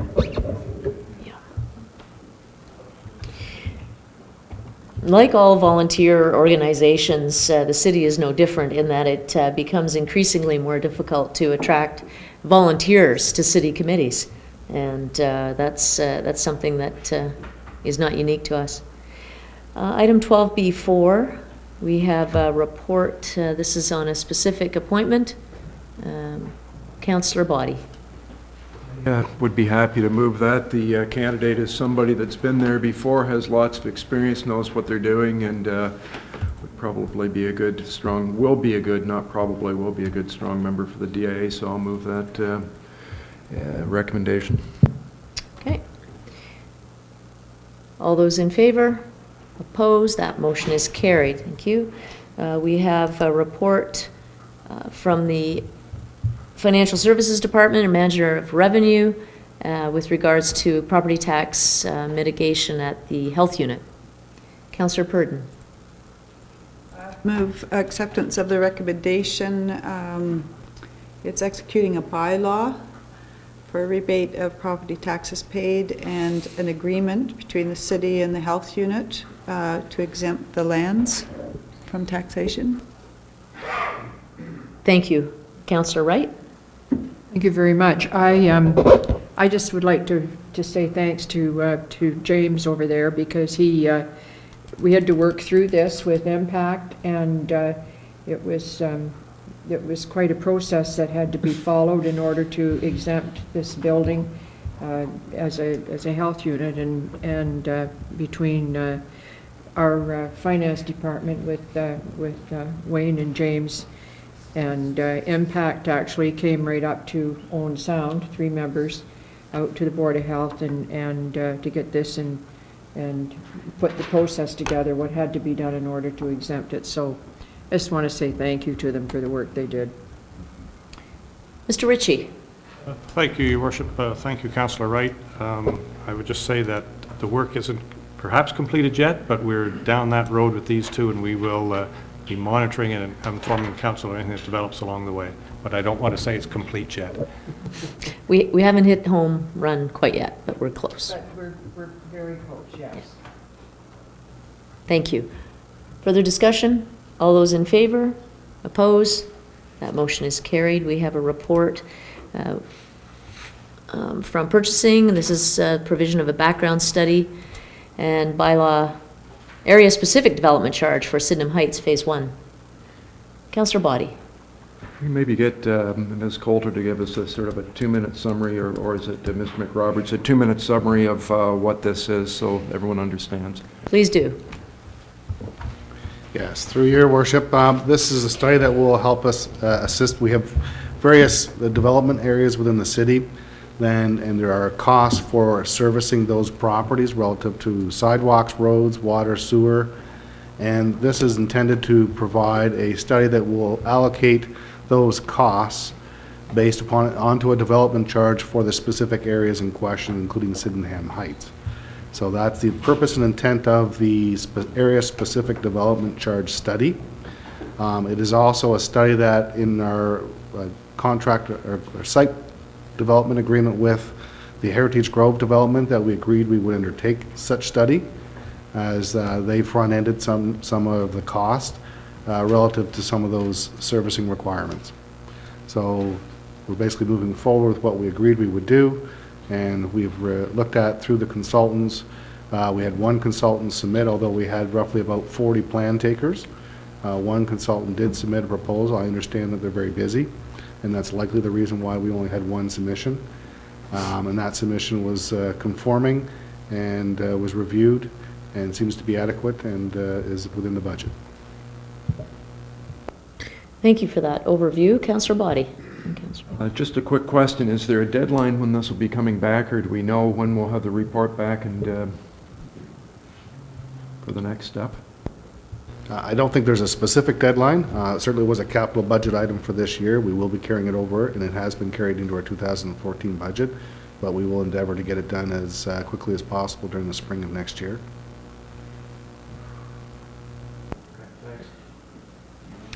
Councillor McManaman. Thank you, Worship. If I could ask the clerk to scroll down on I just wanted to see the map. My question is, what exactly is Phase 1? Because it's not just that piece of property that's on the map. Phase 1, through your worship, it's probably easier to describe what Phase 2 is. Phase 2 is the portion in the southeast corner of the map with the dotted line around it. So see where it says Phase 2 goes up to 8th Street and over? That little trapezoid area is Phase 2, yep. And everything else is Phase 1. And drinking. Trapezoid. Sorry, everything else is phase one? Yes. Wow. So Every trapezoid, okay. everything else on that map is phase one? Yes. So down all the way to, All the way to Superior Street. and the area around the wetland, that the other trap hash marks or trap A, that's also in there? It is. Thank you. Councillor Body. I'll move the recommendation. Hopefully, we can get it done as soon as possible and keep moving and keep the developers happy. Councillor McManaman. Thank you, Worship. So there are already many existing businesses within that phase one that have already contributed. How will that be dealt with? They're done, no matter what the study comes back with? So there are agreements in place that will provide for some payment back to them, but I have worked with C.N. Watson and Associates. They're very professional at doing these things. They will review all of that information and provide you with the game plan moving forward on how to appropriately roll in existing agreements and what you need to do for the future. So I'm quite pleased to see that this firm, there are other equally good firms, but this firm I know has the capability to do a good job on this. Just for that, so there is the potential, though, with existing servicing agreements, rolling them back slightly. It could happen. Not really rolling them back, but acknowledging them and making sure that whatever that payment scheme is considered as we move forward with the site's area-specific development charge. Okay, thank you. Further discussion?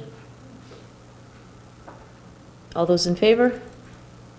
Opposed? That motion is carried.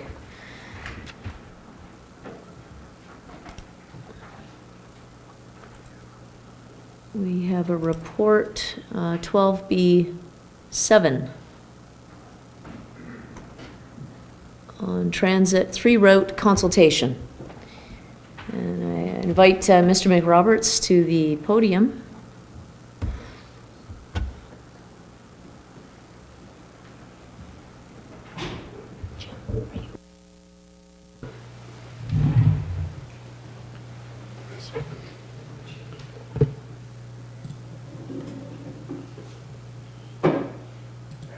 Excuse me, Councillor Twaddle.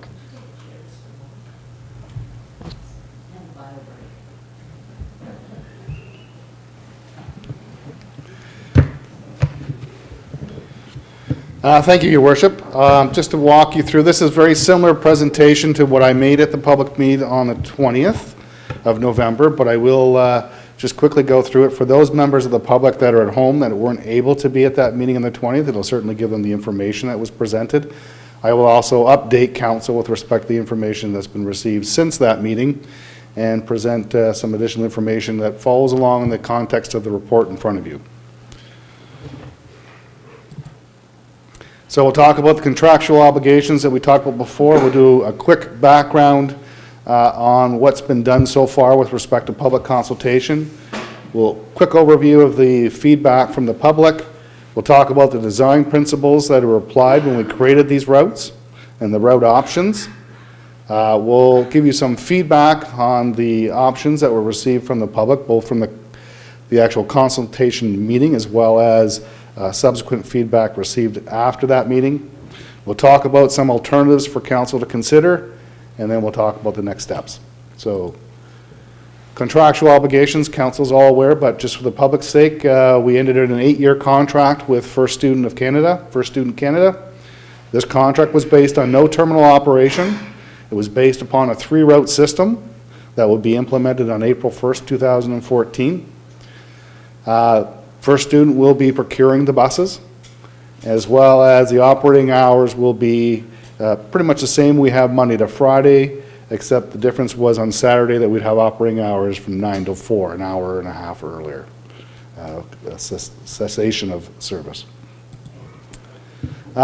This is probably one of the most comprehensive and participatory public consultation sessions that the city's probably engaged in for a municipal service. We had focus group consultations very early on with respect to the transit review that when it was undertaken and that transit review study. In March 25th, we had a council meeting where we actually had a special council meeting where council was solicited about their thoughts about transit. May 15th, we had a special operations advisory committee meeting whereby the operations advisory committee hosted a meeting where the public were allowed to participate and express their comments and concerns about the transit system process that we were going through.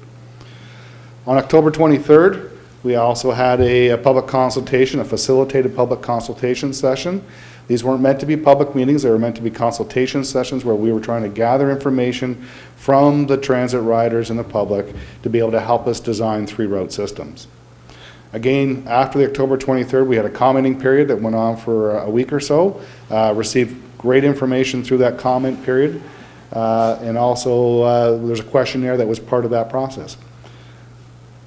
On November 20th, again, we had a consultation session, a facilitated consultation session where we mainly wanted to give the information that we'd received so far to the public and to the riders.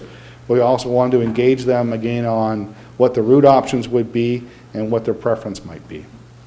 And again, after that period, we've allowed for some comment period and received the results of that preference poll as well as some additional comments. So, fairly extensive consultation process. I won't go through with this one, but we had about 60 participants at stage 1. That was the first meeting. We had about 143 responses to the questionnaire and about 70 comment forms. At stage 3, we had 50 participants, and of the route preference poll, we had about 258 respondents. So pretty good engagement of those people who are using the transit system. Quick overview of the results. One of the main results that we had from what was their intended activities, some of them are pretty much what we all expected, but certainly shopping, nursing homes, senior centers, medical hospital, work, volunteering, service-based type industries, recreation, sports, fitness, and socializing in school. One of the consultation process was to identify what were people's origins and what was their destinations. And this map, a little tough to see in here, but all the red dots identify where people wanted to originate from.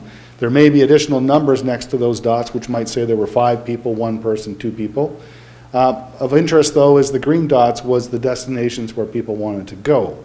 And in those destinations, again, they're all cumulative totals of who wanted to go to those destinations. Certainly there for council to look at it, and was certainly used in the consideration of designing the routes. Certainly gathered good information about how people felt about what the transit shelters, where they should be placed, exposed areas, obviously it overlaps and transfers, stops with high number of users. Those are kind of the natural things. It was interesting to see people consider the exposed areas as being a good place. Space so never too far for a walk, and where families need them, particularly at Kelso and Harrison Park. What types of shelters? This was actually a very informative discussion. We certainly determined that the types of shelters we have now, people are satisfied with them, but when it gets to these winter months such as we have now, they're looking for a little bit more shelter. So they may want to have a little bit better enclosure. They want some protection from the elements. No smoking is a bit of a problem. And reviewing our current bylaws, there is nothing in our bylaw that prohibits smoking in the bus shelters, so something we need to work upon. Certainly more places for people to sit. Garbage containers, which it can be a challenge, can be a pro and a con when you have a garbage container in there, because then it becomes a challenge for vermin and things like that get into them and start tearing them apart, dogs, cats, stray animals. They want them sized right, they want them well drained, they want them a little further away from the curb, and certainly one of the other issues we heard was snow removal. Where do people want to see some shelters? Certainly they mentioned medical type places, the hospital, family health team. Some of these exist and are planned. Certainly shopping, Zehrs, downtown, the Winners, the Canadian Tire, housing places, 6th Avenue East and 20th Street East was is an existing location that was recently installed, but certainly identified significantly as being one location that was wanted and needed. Certainly we have some of our nursing homes, they would continue to be needed. Relocating some shelters depending upon what goes on. Various locations, City Hall, 8th Street, transfer locations, parks, 4th Street East, general sense of what people were looking for. What we also heard was, and probably the strongest thing that I heard in all the comments that were out there, was people wanted to make sure that the buses were on time. We also probed people to sort of find out, how do you find out where the bus is? Many of them call. A lot of them talk to the drivers and basically get a sense as, if I'm at a certain stop, what time I'm going to expect a bus. The drivers, they also look at a pattern and routine. Every 10 after 3 or 10 after the hour, that bus always goes by right there, so it's just pattern. Printed schedules and websites are their sources of information as well. How often do you transfer from one bus? Some people, probably 50-50 every time, and some people said they transfer twice, or 50% transfer twice. And certainly some people don't transfer at all, they just go on one bus to their destination. So, what do they view as barriers? Timing. And you'll see a theme as we keep going through this. We keep hearing was the timing is the struggle. And currently, our current transit system on a 4-route system, the users are struggling with the time. The buses being on the right time. So some of the struggles were the right bus. Am I on the right bus to get to my destination? The buses currently right now, when they pull into the bus terminal, they change routes. So that same driver doesn't continually drive that same route. So some people don't realize that that bus now is going to go somewhere else and not go back the way they just came, and they get confused. Certainly with all the buses converging at the bus terminal right now, if one bus is late, they all have to wait for all the buses to show up. Therefore, they're all late. So if one bus on one route gets behind, they're all behind. Obviously, remembering to take a transfer ticket. Need places to be easy and places to sit. Minimal transfers, and of course, the other big theme that I heard throughout most of the comments was snow removal. Certainly not something we have to focus on with respect to a 3-route system at this point in time, but certainly something staff needs to take back and look at. How do we do our snow removal? What are we going to do moving forward? So, connection times and accountability for times. So that was a key message. This is the general comments received from the public. Post-arrival times at each stops and maps. Councillor Dare had suggested previously that we need to have some type of new signage at each of the stops. Certainly something we can do and we'll look into. Properly measured in time stops. So again, big theme on let's be on time, let's make sure it's accurate. Drivers to be service oriented and accountable to the riders for their needs, i.e. transfers and times. Proper access for mobility. Certainly our AOTA standards will require us to comply with that. Routes should avoid 10th Street crossings. That was something that we did look at as a design principle. Reduce the number of stops was suggested. An interesting suggestion, not necessarily applies to a 3-route, but certainly having a 1-day pass for visitors or tours. Other suggestion was have a DIA-sponsored transit, more riders, more parking availability, less cars in the downtown. Moving quickly through, the other aspect of our consultation process was the questionnaire results. Let me just catch up to my notes here so I can kind of walk you through what the results were.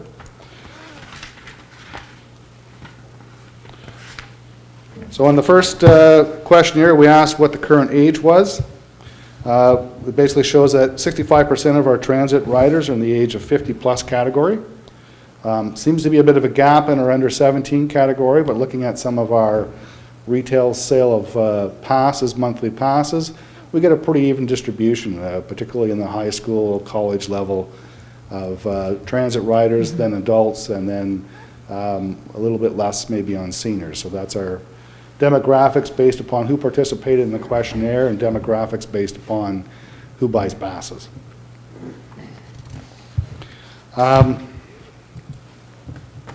Majority of people use conventional, with only about 7% using both.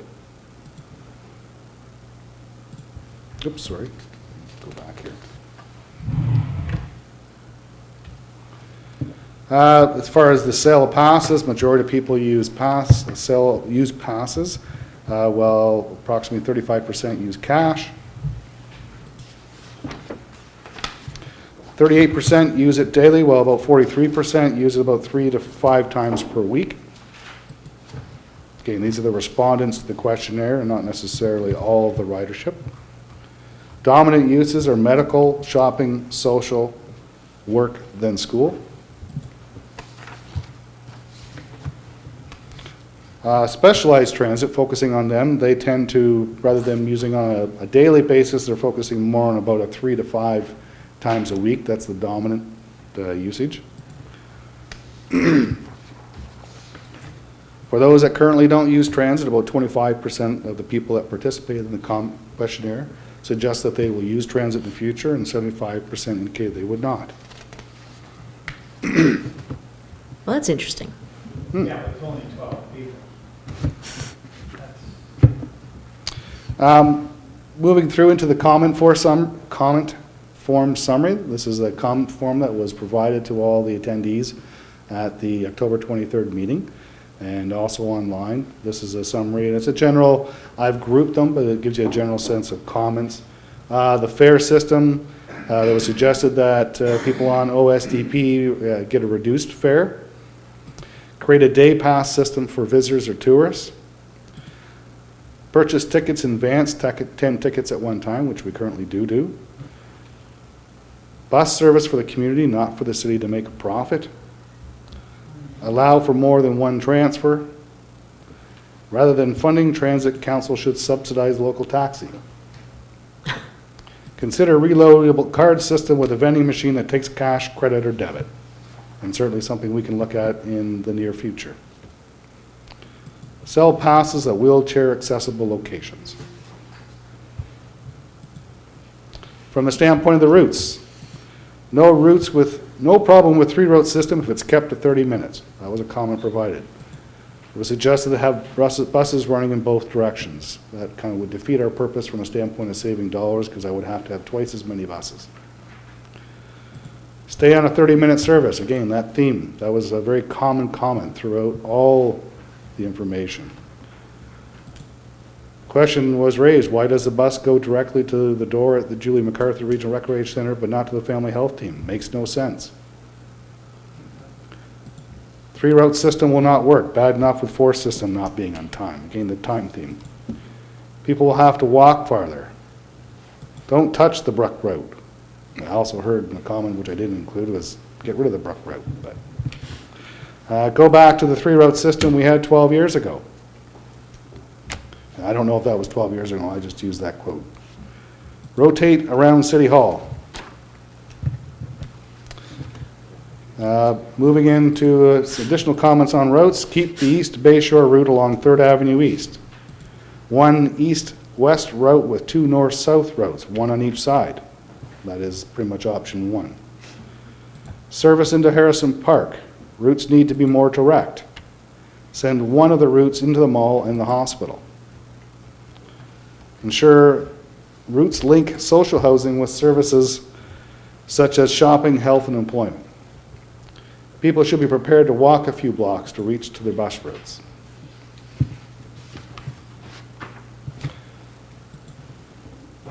Schedule and timing. Bus is always late. No bikes on the buses. This makes the buses late. Keep the buses on the road.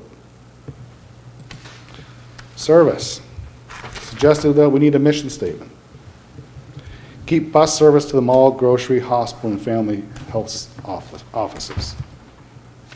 So that's, one more, sorry. And access. What about older people? Improve snow clearing and accessibility at transfer points. Every stop should have a shelter. Keep bus shelters at the corner of 6th Avenue and 20th Street. Build more shelters. Transfer points should have large shelters. And no smoking in the shelters, again. Keep shelters at Lee Manor. Keep a stop in the vicinity of 17th Street and 18th Street East. How long await transfer at locations? Will bus stop signs have times on it? Some current shelter locations not safe as no sidewalks or proximity to the road. So that's the whole distance from the curb issue. So getting into the actual routes, we heard and we listened, and we based, we really strongly emphasized the 30-minute route. So the time was pretty critical. And that was reflected somewhat in our sacrificing the direct service door-to-door within the mall and at the hospital and at the Julie MacArthur Regional Recreation Center. Again, we focused on 3 buses. We maximized our current shelter use.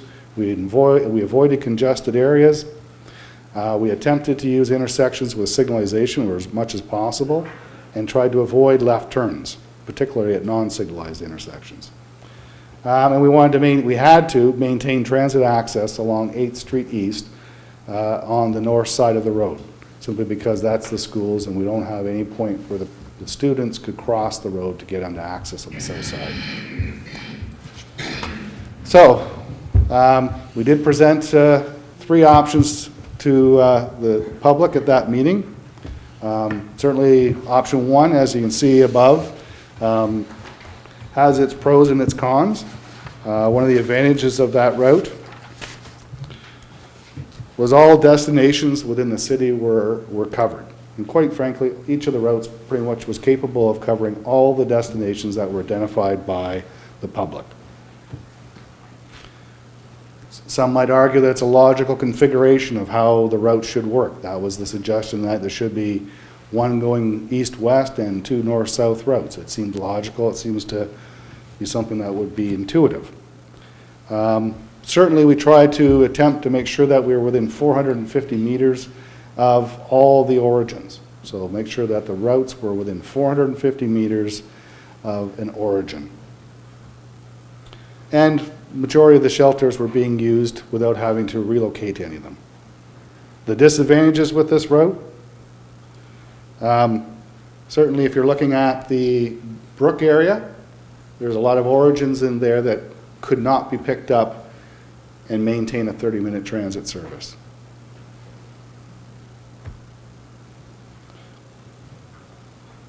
The disadvantage again was we had to eliminate the direct door-to-door access within the mall and at the hospital and at the Julie MacArthur Regional Recreation Center.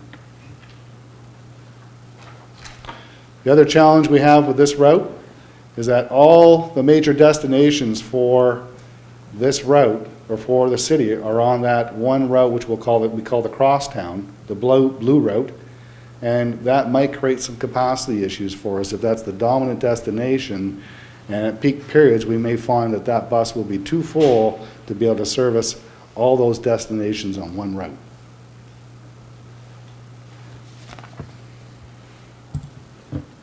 Option 2, again, all the origins and destinations are within the city limits are covered. The advantage is it separates those major destinations, the hospital and the schools, separates them onto a separate route while keeping the shopping, more retail districts on a different road again.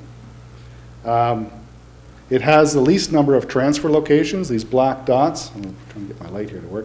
These black dots that you see down in these certain areas where we propose transfer locations would be. This route system has the least number of those. The disadvantages requires relocation of shelters because this blue route, the crosstown route, now will run in the opposite direction, particularly in this area. So the shelter in the Lee Manor area would have to be relocated to the other side. And as well, the shelter that's over on 4th Avenue West, right in this area here, would have to be relocated on the other side as well.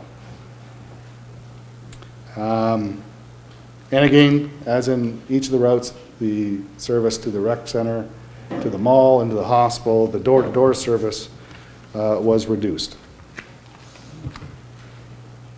Looking at the third option, again looking at advantages and disadvantages between these routes. Again, all destinations within the city are covered. Again, we're losing some of the origins over here in the Brook area, as well as we're not providing as much coverage up in what I will call the northeast corner or edges of the city. I think they've covered off again the mall. Again, we have the mall and the rec center and the hospital, plus we have the challenge with respect to the routes out, all the destinations being on one route again, similar as we had in option 1. If you look at each of these routes, it's a little hard to see, but some of these have little stars on them, and those stars will identify where people identified, black stars where they identified they wanted to have shelters. Certainly, many of them may make sense, many of them are existing. When people were participating in this, they weren't suggested that if there's one there, it's okay. If that's where you think a shelter should remain, then to continue to select it. So it gives generally council a sense as to where shelters were requested.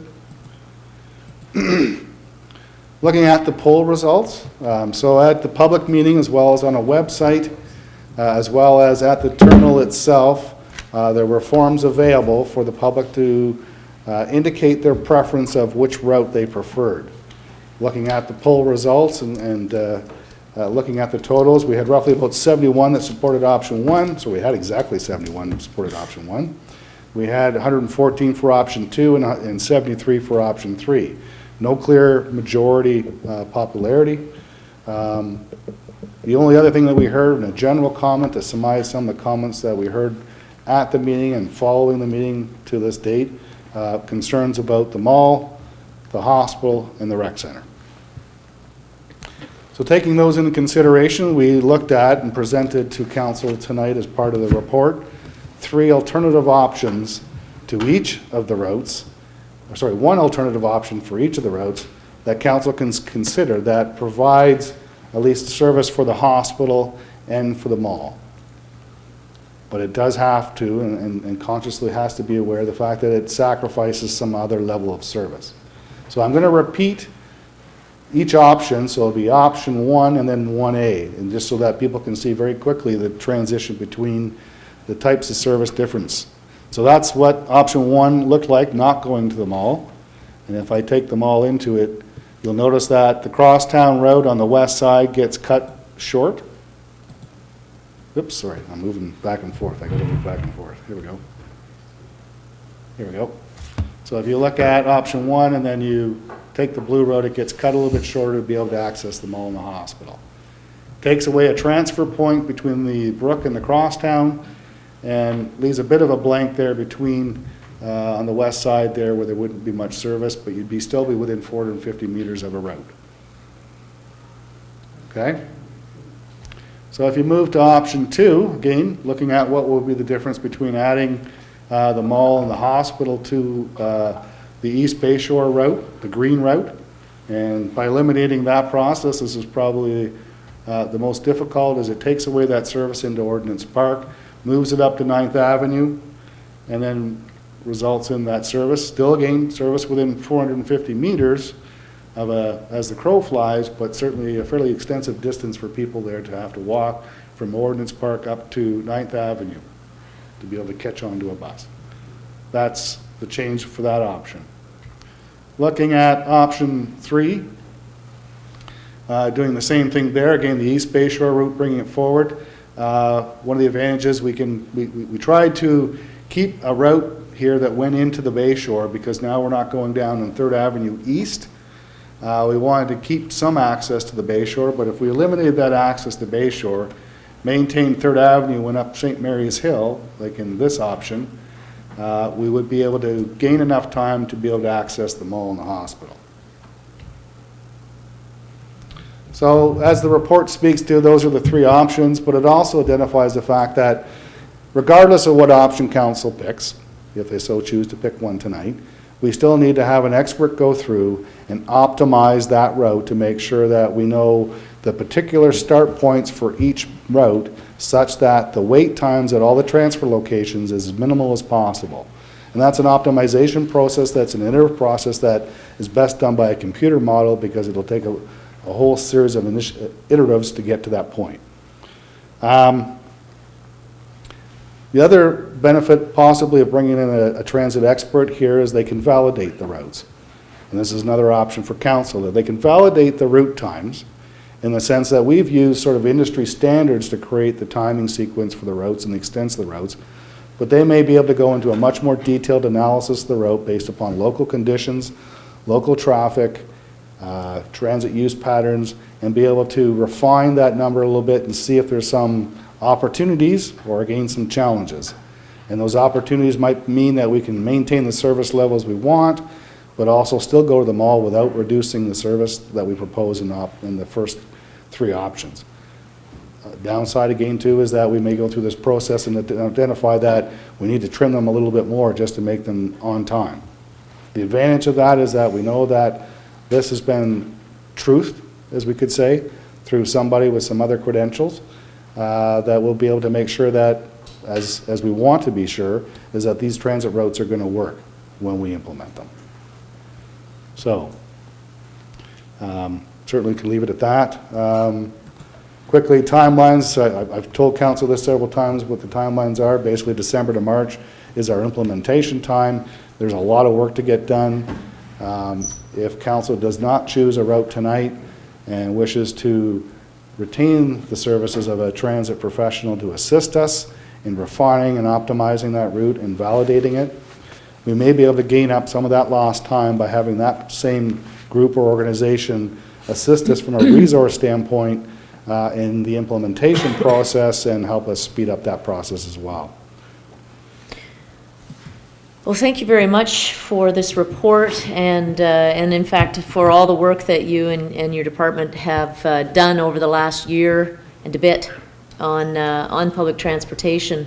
It's certainly a very difficult area for staff in that we do not have transit experts on staff, but we have well-meaning staff who are working very hard to bring this to us. So we appreciate the report that you've brought to us tonight, and I expect you'll be here for some questions and comments, Absolutely. and council will make some decisions, and we'll go forward. And I have to advise council that regardless of the decisions that come out of tonight, not everyone's going to be happy. So keeping that in mind, if we could have some constructive debate and make some decisions to move forward, we certainly have set a clear commitment to public transit in the community. So thank you, Mr. McRoberts. Councillor McManaman and Councillor Twaddle. Thank you, Your Worship. Without getting in too far into the debate, just some questions for Mr. McRoberts of clarification. No matter what route is chosen, we will be hiring transit experts to go over, to optimize, you call it, but to validate, look at the stops, make sure the timing is right, the distance is right? No. Okay, that's what I want to get clear. Yeah, so No matter what decision is made, what If do you we... were to make a decision tonight on a route, so no matter what route you picked, we would still have to hire a professional to optimize the route in terms of transfer times. So where does the bus start so that I make sure that when someone's waiting down there at 3rd Avenue and 10th Street, their wait time is the minimum? Because you'll have to keep moving that bus at different spots to see what is the time to start each of those routes. So that is, we have to do that regardless, because that's the only way we can figure out where to start each bus when we actually implement the routes. The second part of it, the validation process, is completely separate, where they'll actually look at the route, the routes they're taking, each turn they take, whether it's signalized, unsignalized, left turn, right turn, type of road, speed limit, traffic congestion. They'll look at that and validate it from a standpoint. When staff used it, we used industry standards from a standpoint of speed, average speed, and types of turns that would be involved, and we based it upon that. So that's where what we've done is used what standard industry people would use, but it hasn't been validated by a professional. So that, and thank you for that, that leads into my second point. So we are hiring an expert at the end, either way. Yes. The routes that have been designed now were done by staff. I don't think you talked about and perhaps you did if I missed it, the staffing changes that... I haven't mentioned it, but yes, we have had a resignation in our Public Works Department, and so I don't have the staff resources as well as I did. You're looking at basically your transit staff right now standing in front of you. So the person that has been bringing this information forward, the person that's designed these routes, that's done a lot of the public work, will no longer, is moving on to another opportunity, That's will no correct. longer be with the city. That's correct. So if we we're already hiring an expert. If we choose not to expand that expert's role, as you've recommended in your report, my question to my council colleagues would be, so who is going to do it? Because the staff member that has been doing will no longer be here. So no matter, anyway, we're hiring an expert anyway. We won't have any staff to implement if something is decided tonight anyway. We'll have to hire someone to implement it, either way. I know it's not a popular decision, but if we're going to be going through that process anyway, I just don't see any other way forward other than to hire some expertise, some outside expertise to advise council.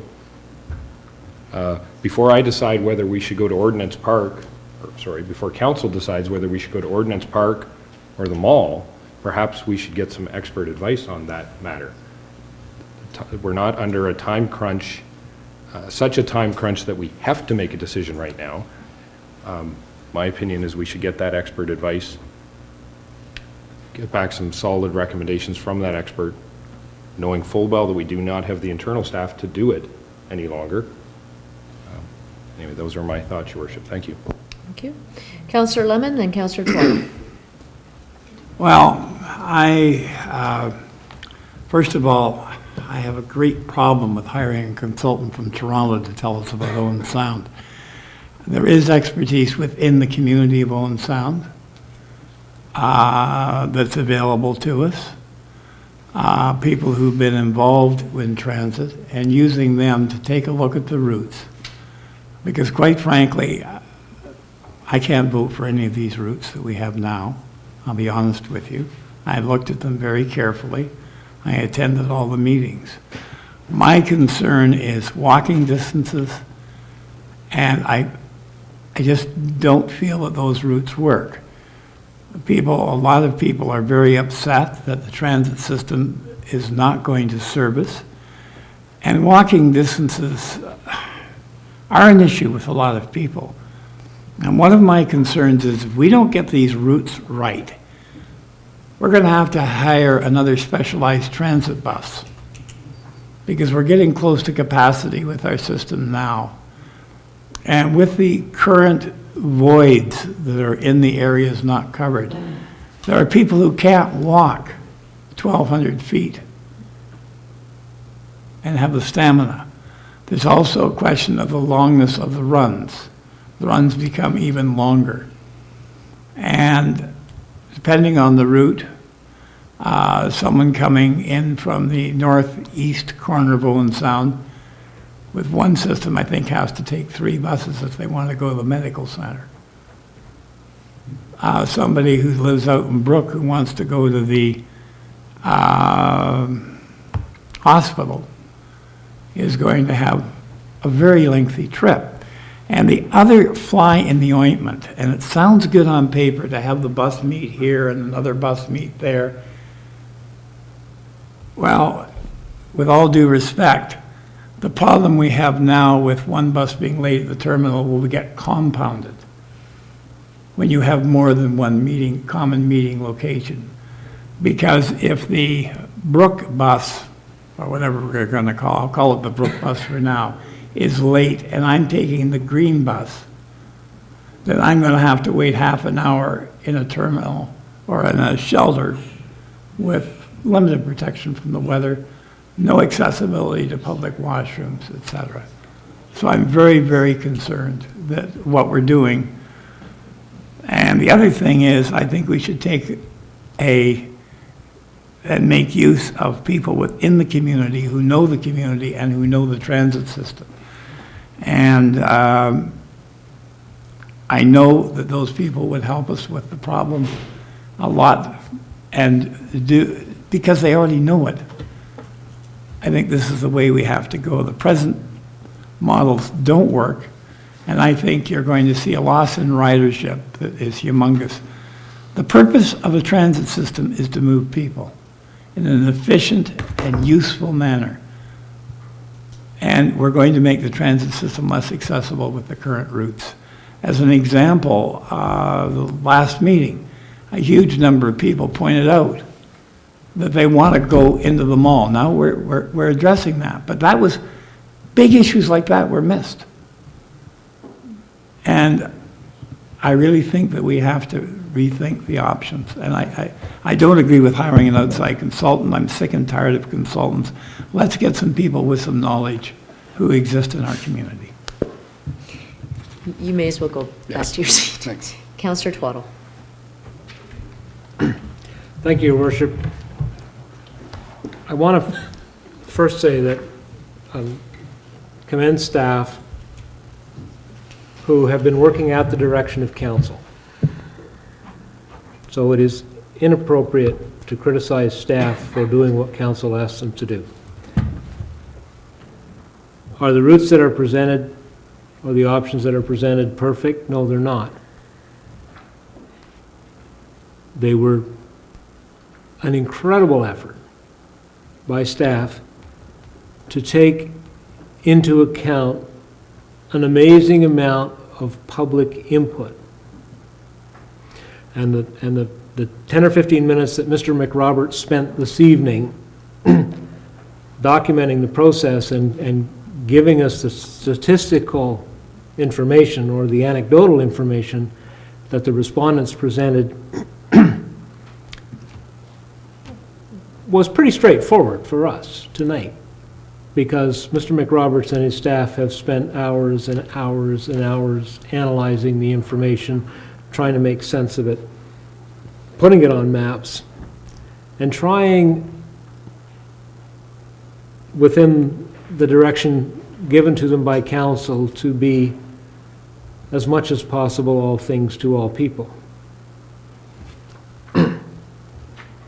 I think the staff are the first to admit that they don't have expertise in transit. And we've asked staff to take on challenges that are out of their realm of experience. Notwithstanding, staff did stand up to that challenge, and I think they've done a tremendous job.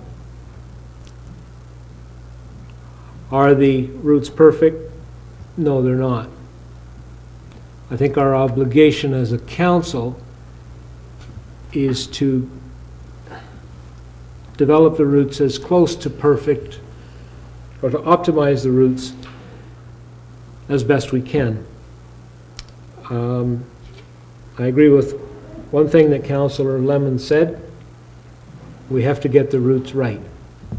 There are some fundamental decisions that have been made. Mr. McRoberts outlined those at the beginning of his comments. The biggest decision is 3 routes, 30-minute service. And the 30-minute service and the 3 routes and designing them is the big challenge.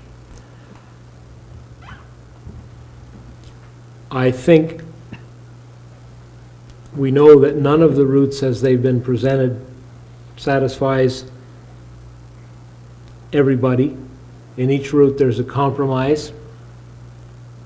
Are they the best options from all the information that we've received? I don't know that. I think the best way to find that out is to obtain expertise from people who have the ability to design transit routes and to do the optimization on the computer iterations that Mr. McRoberts talked about. Am I prepared to recommend one of the 3 routes or the A options tonight? No, I'm not, because I'm not convinced that any of them represents the optimum route. Are there people in Owen Sound who can help us with this? Yes, and they've been consulted. The first people are the riders.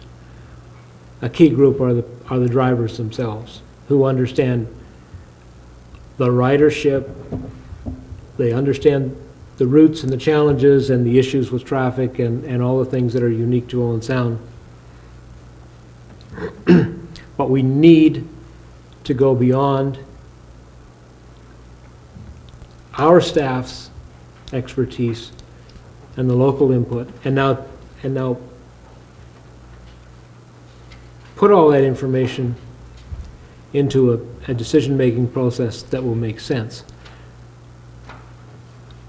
There is no way that we have the staff, even if we didn't have a looming vacancy in the engineering services department.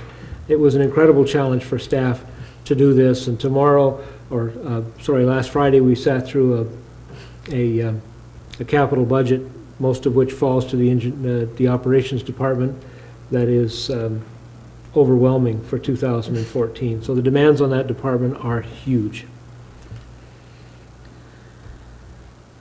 I think we have to commend staff for what they did and give them the technical resources to make sure that we collectively as a council make the best decision that we can make on the routes and the timing. And for that reason, I'm prepared to move the second half of the option, which is to,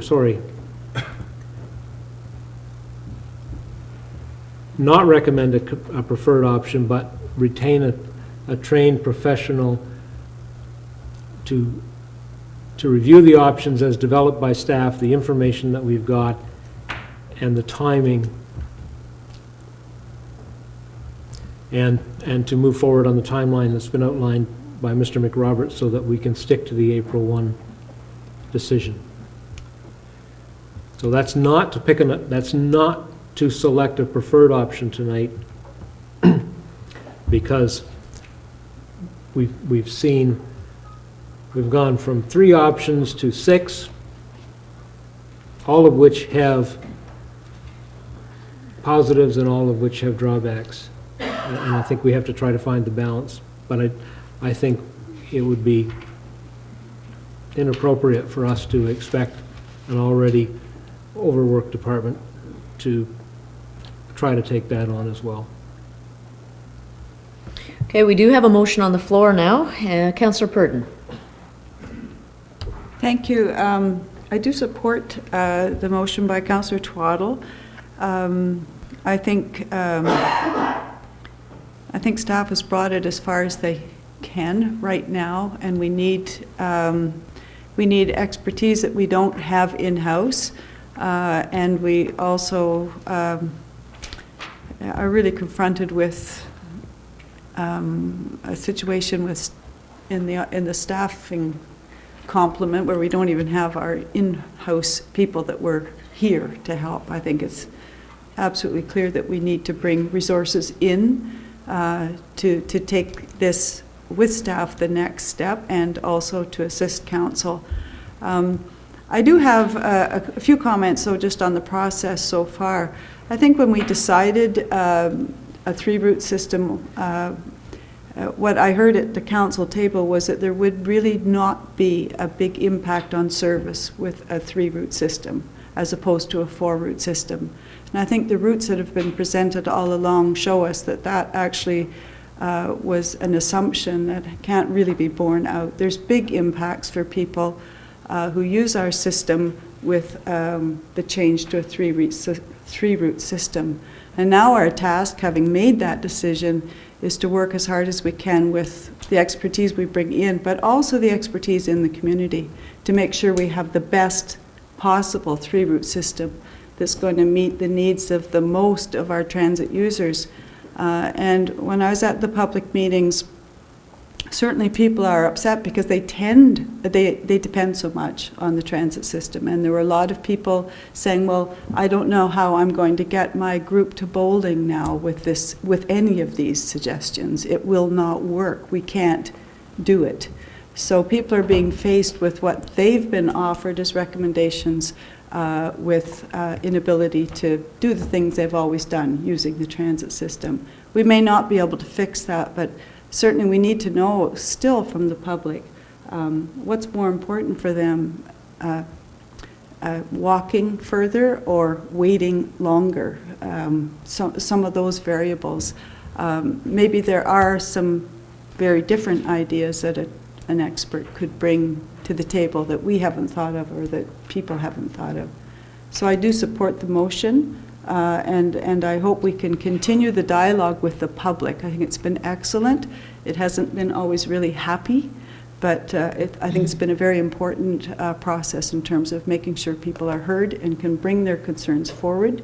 And I agree with Councillor Lemon that we do have expertise in the community, people who know the transit system very well. And I think those voices still need to be considered as we do this next piece. Got you, Councillor Lemon. Councillor Wright? Thank you very much, Your Worship. This has certainly been a very tough exercise that we've gone through with the city. It's been one that's been very emotionally charged, and it has been very difficult. And now we've come to the point where we have a route, and I honestly, I have to tell you, I did take the one route and I tried to drive it, if you can believe that, and it was very difficult. And when I first read this report, I thought, here we are, asking to spend more money when we're trying to save money. Now we want to spend more money, and I had a hard time getting that through my head, that this is the route we're going to go. But when you take a look at each route, and I actually like Route 2. I thought I did Route 2. The only thing I couldn't understand was the mall. We have, up in the mall, there is an indent in the road where the bus pulls in. We're not going to need that anymore if that's the route we do, and what happens to that was basically, but I guess people can still use it. But then I started to ask myself, well, how are we going to know what bus is going to get to this route the same time this guy wants to transfer? There's an awful lot more going on in operating 3 routes without a terminal than there is operating the 3 routes with a terminal or with a collecting place. So I have come to realize that we are going to have professional help in order to get us to where we have to be with this 3-route system. And we just need to do it in order to get the best route for our riders. And I'm not even going to suggest that we support any particular route, although I do favor Route 2, and I'll just wait and see what comes back. So I will support that motion. Councillor Lemon? Well, I feel the first step should be to consult with the people who've operated our system, the drivers, before we hire a consultant. I will vote against the motion because I think it's a waste of probably $20,000 or more. I feel one of the things that we're now starting to realize, which we were told before we started, is we're going to reduce the accessibility of our system to a whole bunch of people. And one of the reasons the Ontario government passed the Ontarians with Disabilities Act was to make things more accessible for people. And now we're taking steps to make Owen Sound less accessible. I agree with a comment made by Councillor Wright, a very astute comment. There needs to be one common meeting place. It doesn't have to be a building. It could be on, we could do it very simply at the CNR station, and that has been suggested, and the former manager of, for a couple of the companies that operated our system commented that would be a very workable location for a common meeting place. I think one of the things we have to recognize is distances matter in terms of public transit.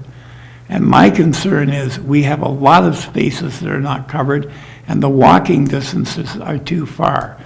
And I would address one question through you to the financial officer. Wayne, what would it cost us to put another specialized transit bus on the system? I will defer to my colleague on my right. Oh, okay.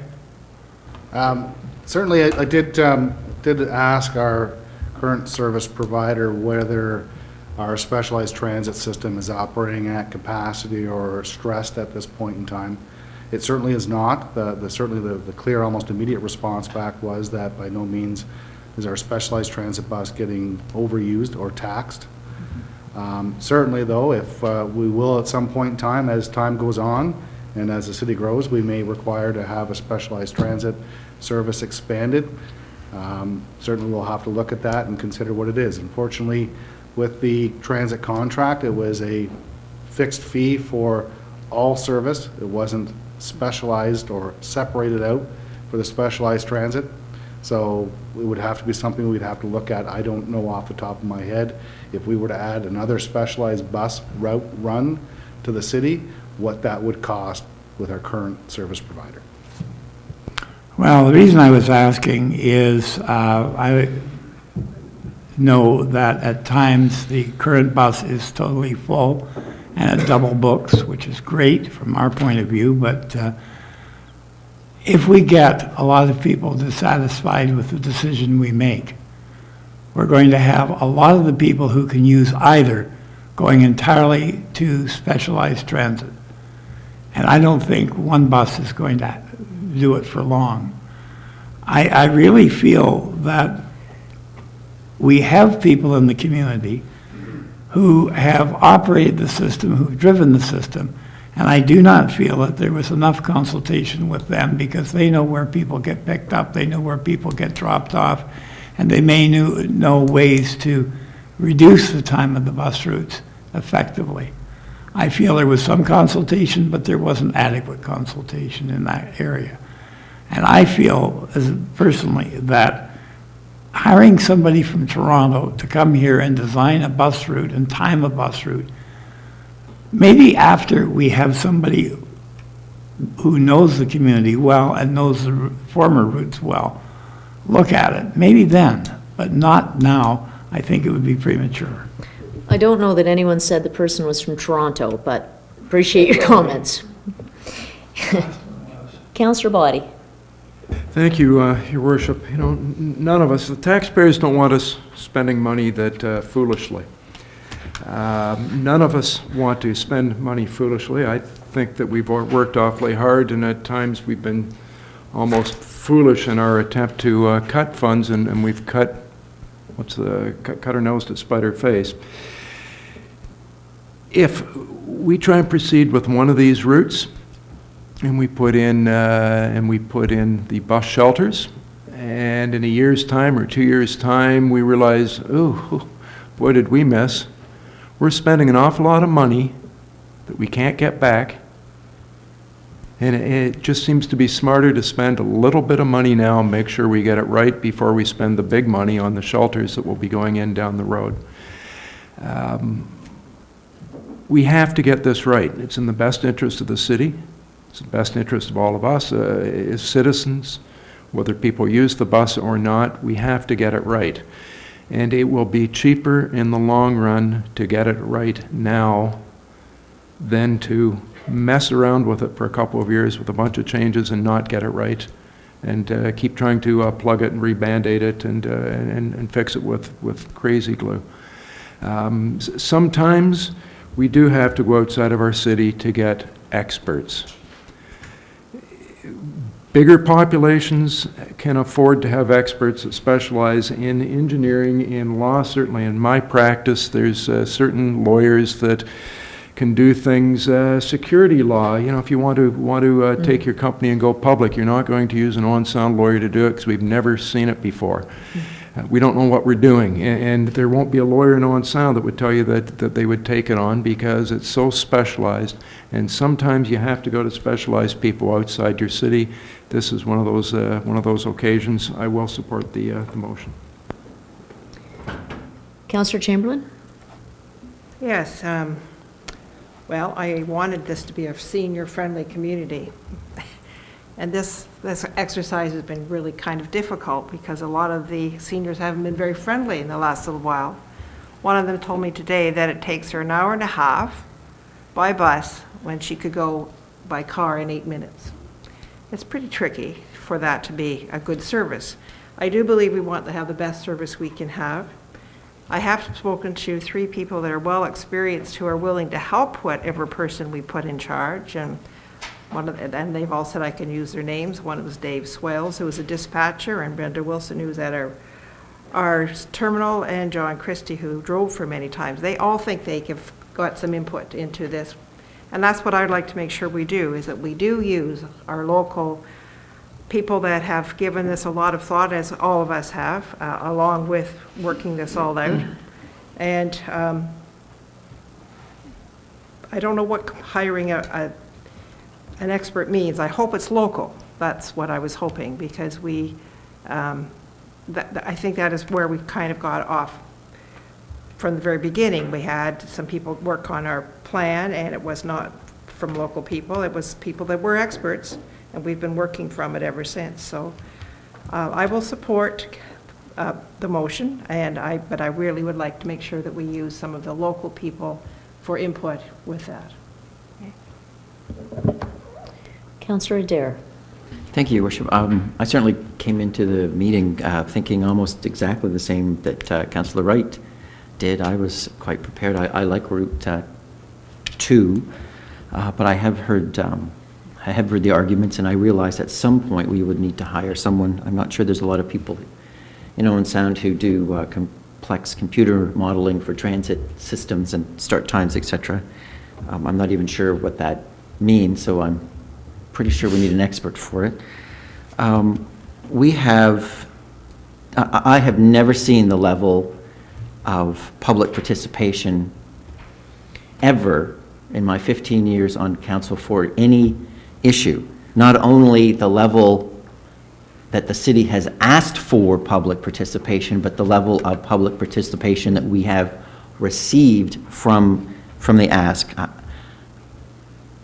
Even when we were building the rec center, we did ask the user groups, the stakeholders. I think we had 2 meetings with them, and we learned quite a bit from that, but nothing as exhaustive as what we have been doing over the last 6 months, and staff are to be given kudos for moving that process along and gaining the information. We now have a huge amount of factual information.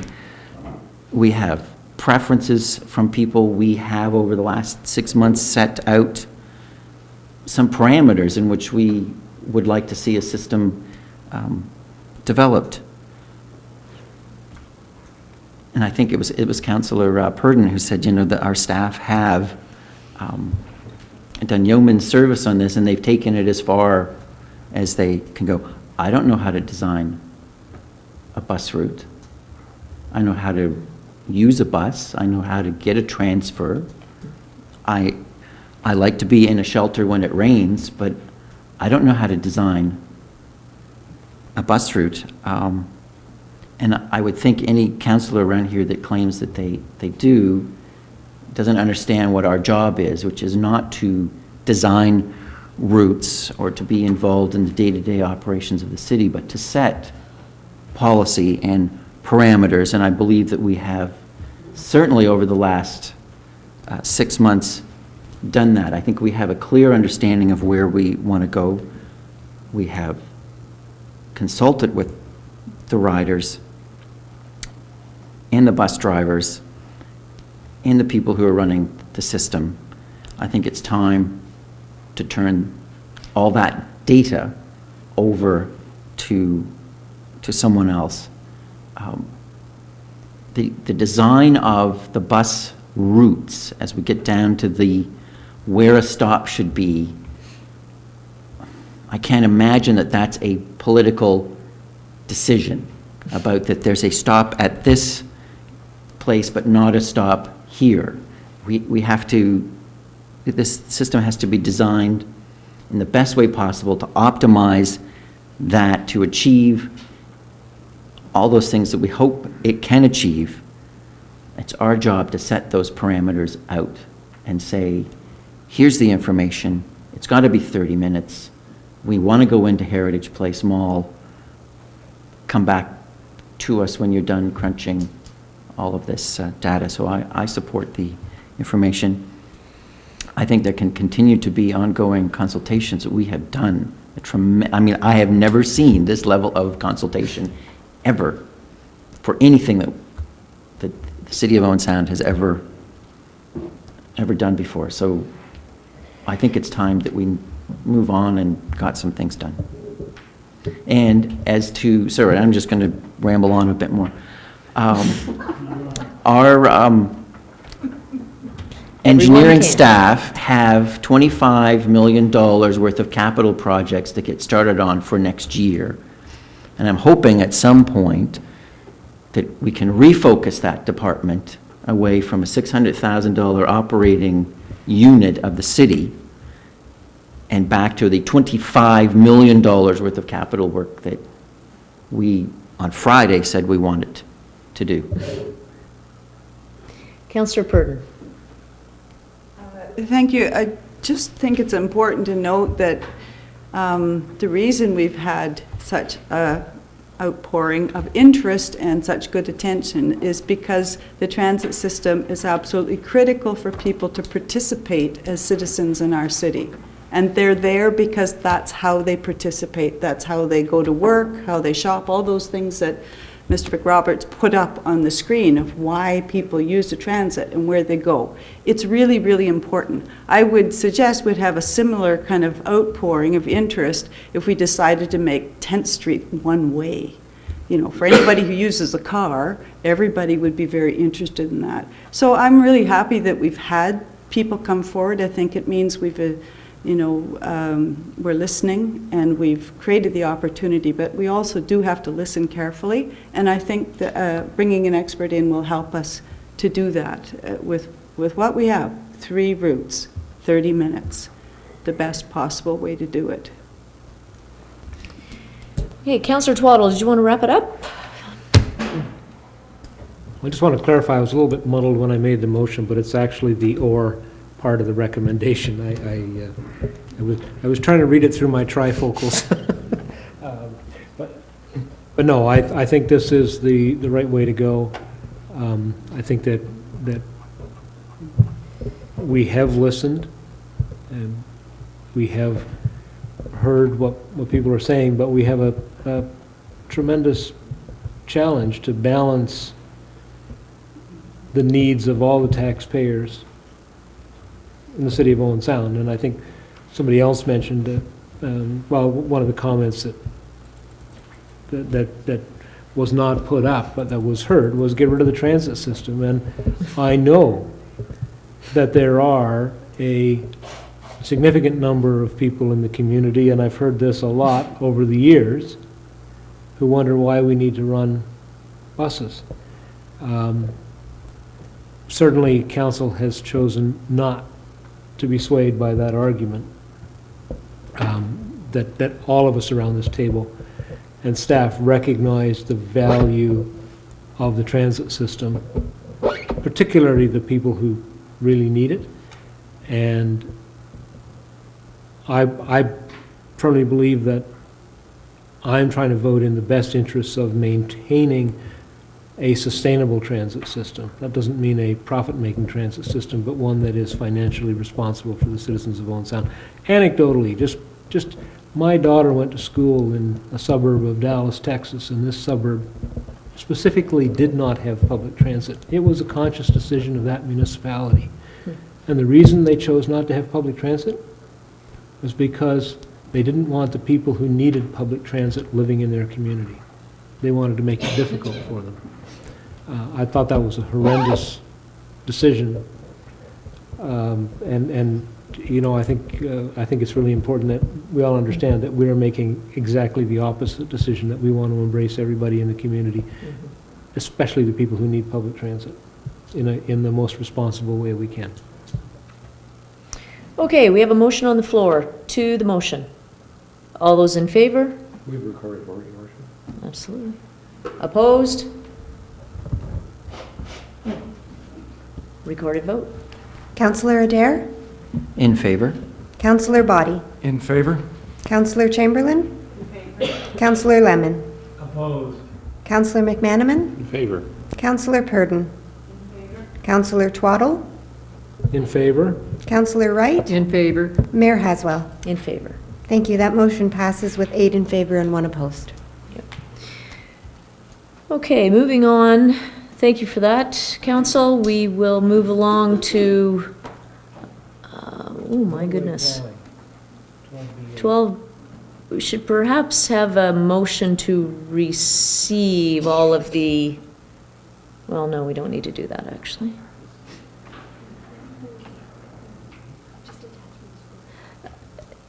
Perhaps a motion to receive all of the attachments. Thank you. Moved by Councillor Twaddle to receive all of the attachments to the transit report. All those in favor? Opposed? That motion is carried. We have a report on roadway plowing operations, and clearly staff didn't get the memo that we're just not going to have any snow this year. Okay, Councillor McManaman. Thank you, Worship. I'd move the recommendation. Just a quick question for Mr. McRoberts. It talks, part of the report talks about they're still doing some training, some more seat time required. So are there going to be two-man operation, or is there a transition this winter, or how do you see it working? Certainly what we've asked for in the policy is that it be left to the discretion of the road superintendent or his designate to be able to determine whether the staff member is capable, qualified, and the conditions are appropriate for them to be using one-man winging operations. So it's left kind of to that discretion. Certainly the staff have had training. Certainly some more experience and time will make them more confident, more capable, and as they become more confident and capable, there'll be more circumstances where they'll be able to do it, and we'll gradually implement it as time goes on. Thank you. I'll move the recommendation. Thank you. And just to clarify that that the actual drivers of the plows have been consulted and are part of the decisions that's being made on this. Yeah, certainly there's been discussions with the drivers. They've been provided the training. We've had consultation with the trainer who actually trained them and the feedback that he received as part of that process. Consultation with all of our Operation Public Works staff. Well, it's clearly the folks who are driving the plows and the boots that are on the ground are the ones that can provide certainly the best information in terms of the actual operations. So that's good to hear. To the motion, all those in favor? Opposed? That motion is carried. We have some minutes. We have CPAC. Councillor Boddy. I have a move approval of the minutes from Community Planning and Heritage Advisory Committee. I just point out there's two really neat things in there. One of them being a report, if you're interested in heritage property, on East Cliff, which is the big house sitting on top of the stairs going up 9th Street East above the old OSCBI property. The report is quite extensive. It's got everything from title searches to old maps to old photos, and if you're interested in heritage property, it's there in our minutes, and it's really worth looking at. And the other thing that we're working through in that committee is the, I just lost it, the alcohol policy for our properties and our facilities moving forward. And it's an ongoing process, and it's been challenging, and it's there.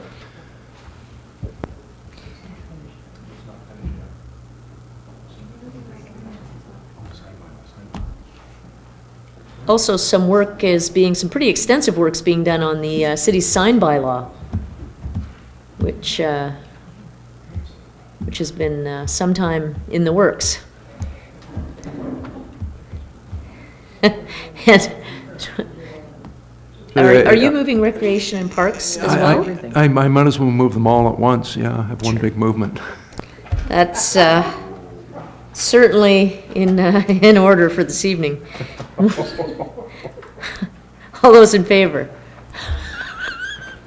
Opposed? That motion is carried. We are live. We are. Do we have a mover for the minutes of the in-camera meetings? Moved by Councillor Wright. All those in favor? Opposed? That motion is carried. Other business? I'll go to staff in deference. Thank you, Worship. Certainly following Friday's budget meeting, staff were tasked with trying to reallocate roughly $280,000 in federal gas tax for infrastructure funding. Council opted to perhaps postpone the traffic light conversion on 10th Street and 8th Avenue West. The accounting manager and I looked at the capital budget, and we found 4 jobs that we feel could qualify for that funding. They total $80,000. And you can see in my recommendation in my analysis that I would recommend we increase the capital budget to $1,503,000 to complete all the works council looked at on Friday, to leave the $200,000 in unallocated gas tax sitting in a reserve for future use, and that would bring our budgetary increase for the city to 4.34%.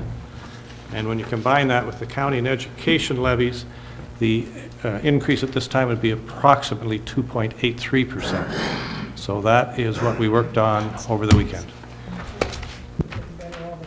Absolutely. Thank you for that. Councillor McMenamin. I'll move the acceptance of that report and the comments therein. Thank you. Discussion? All those in favor? Opposed?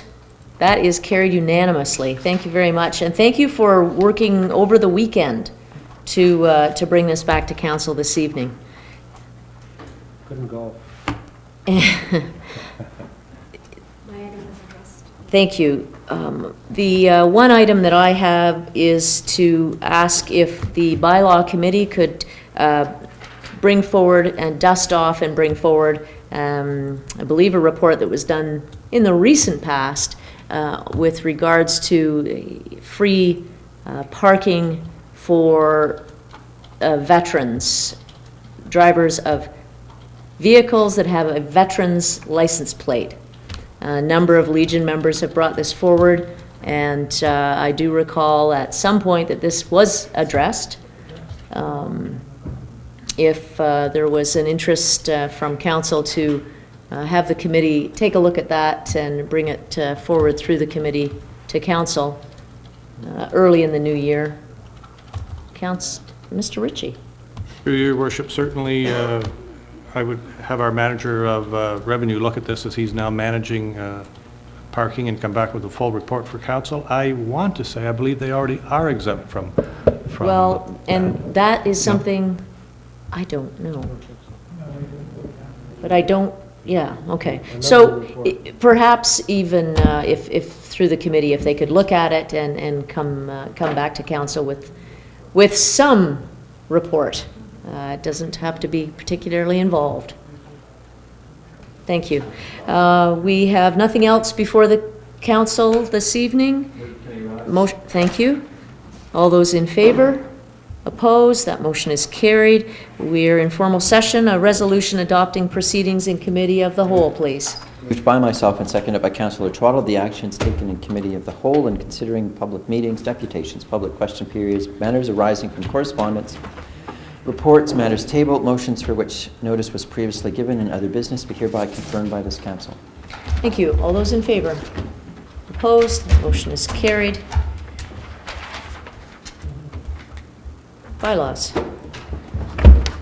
Moved by myself and seconded by Councillor Twaddle that bylaws number 2013, 226, 227, 228, 229, and 2013, 231 be hereby passed and enacted, and further, that bylaw number 2013, 230 be deferred. Thank you. All those in favor? Opposed? That motion is carried. We are now adjourned.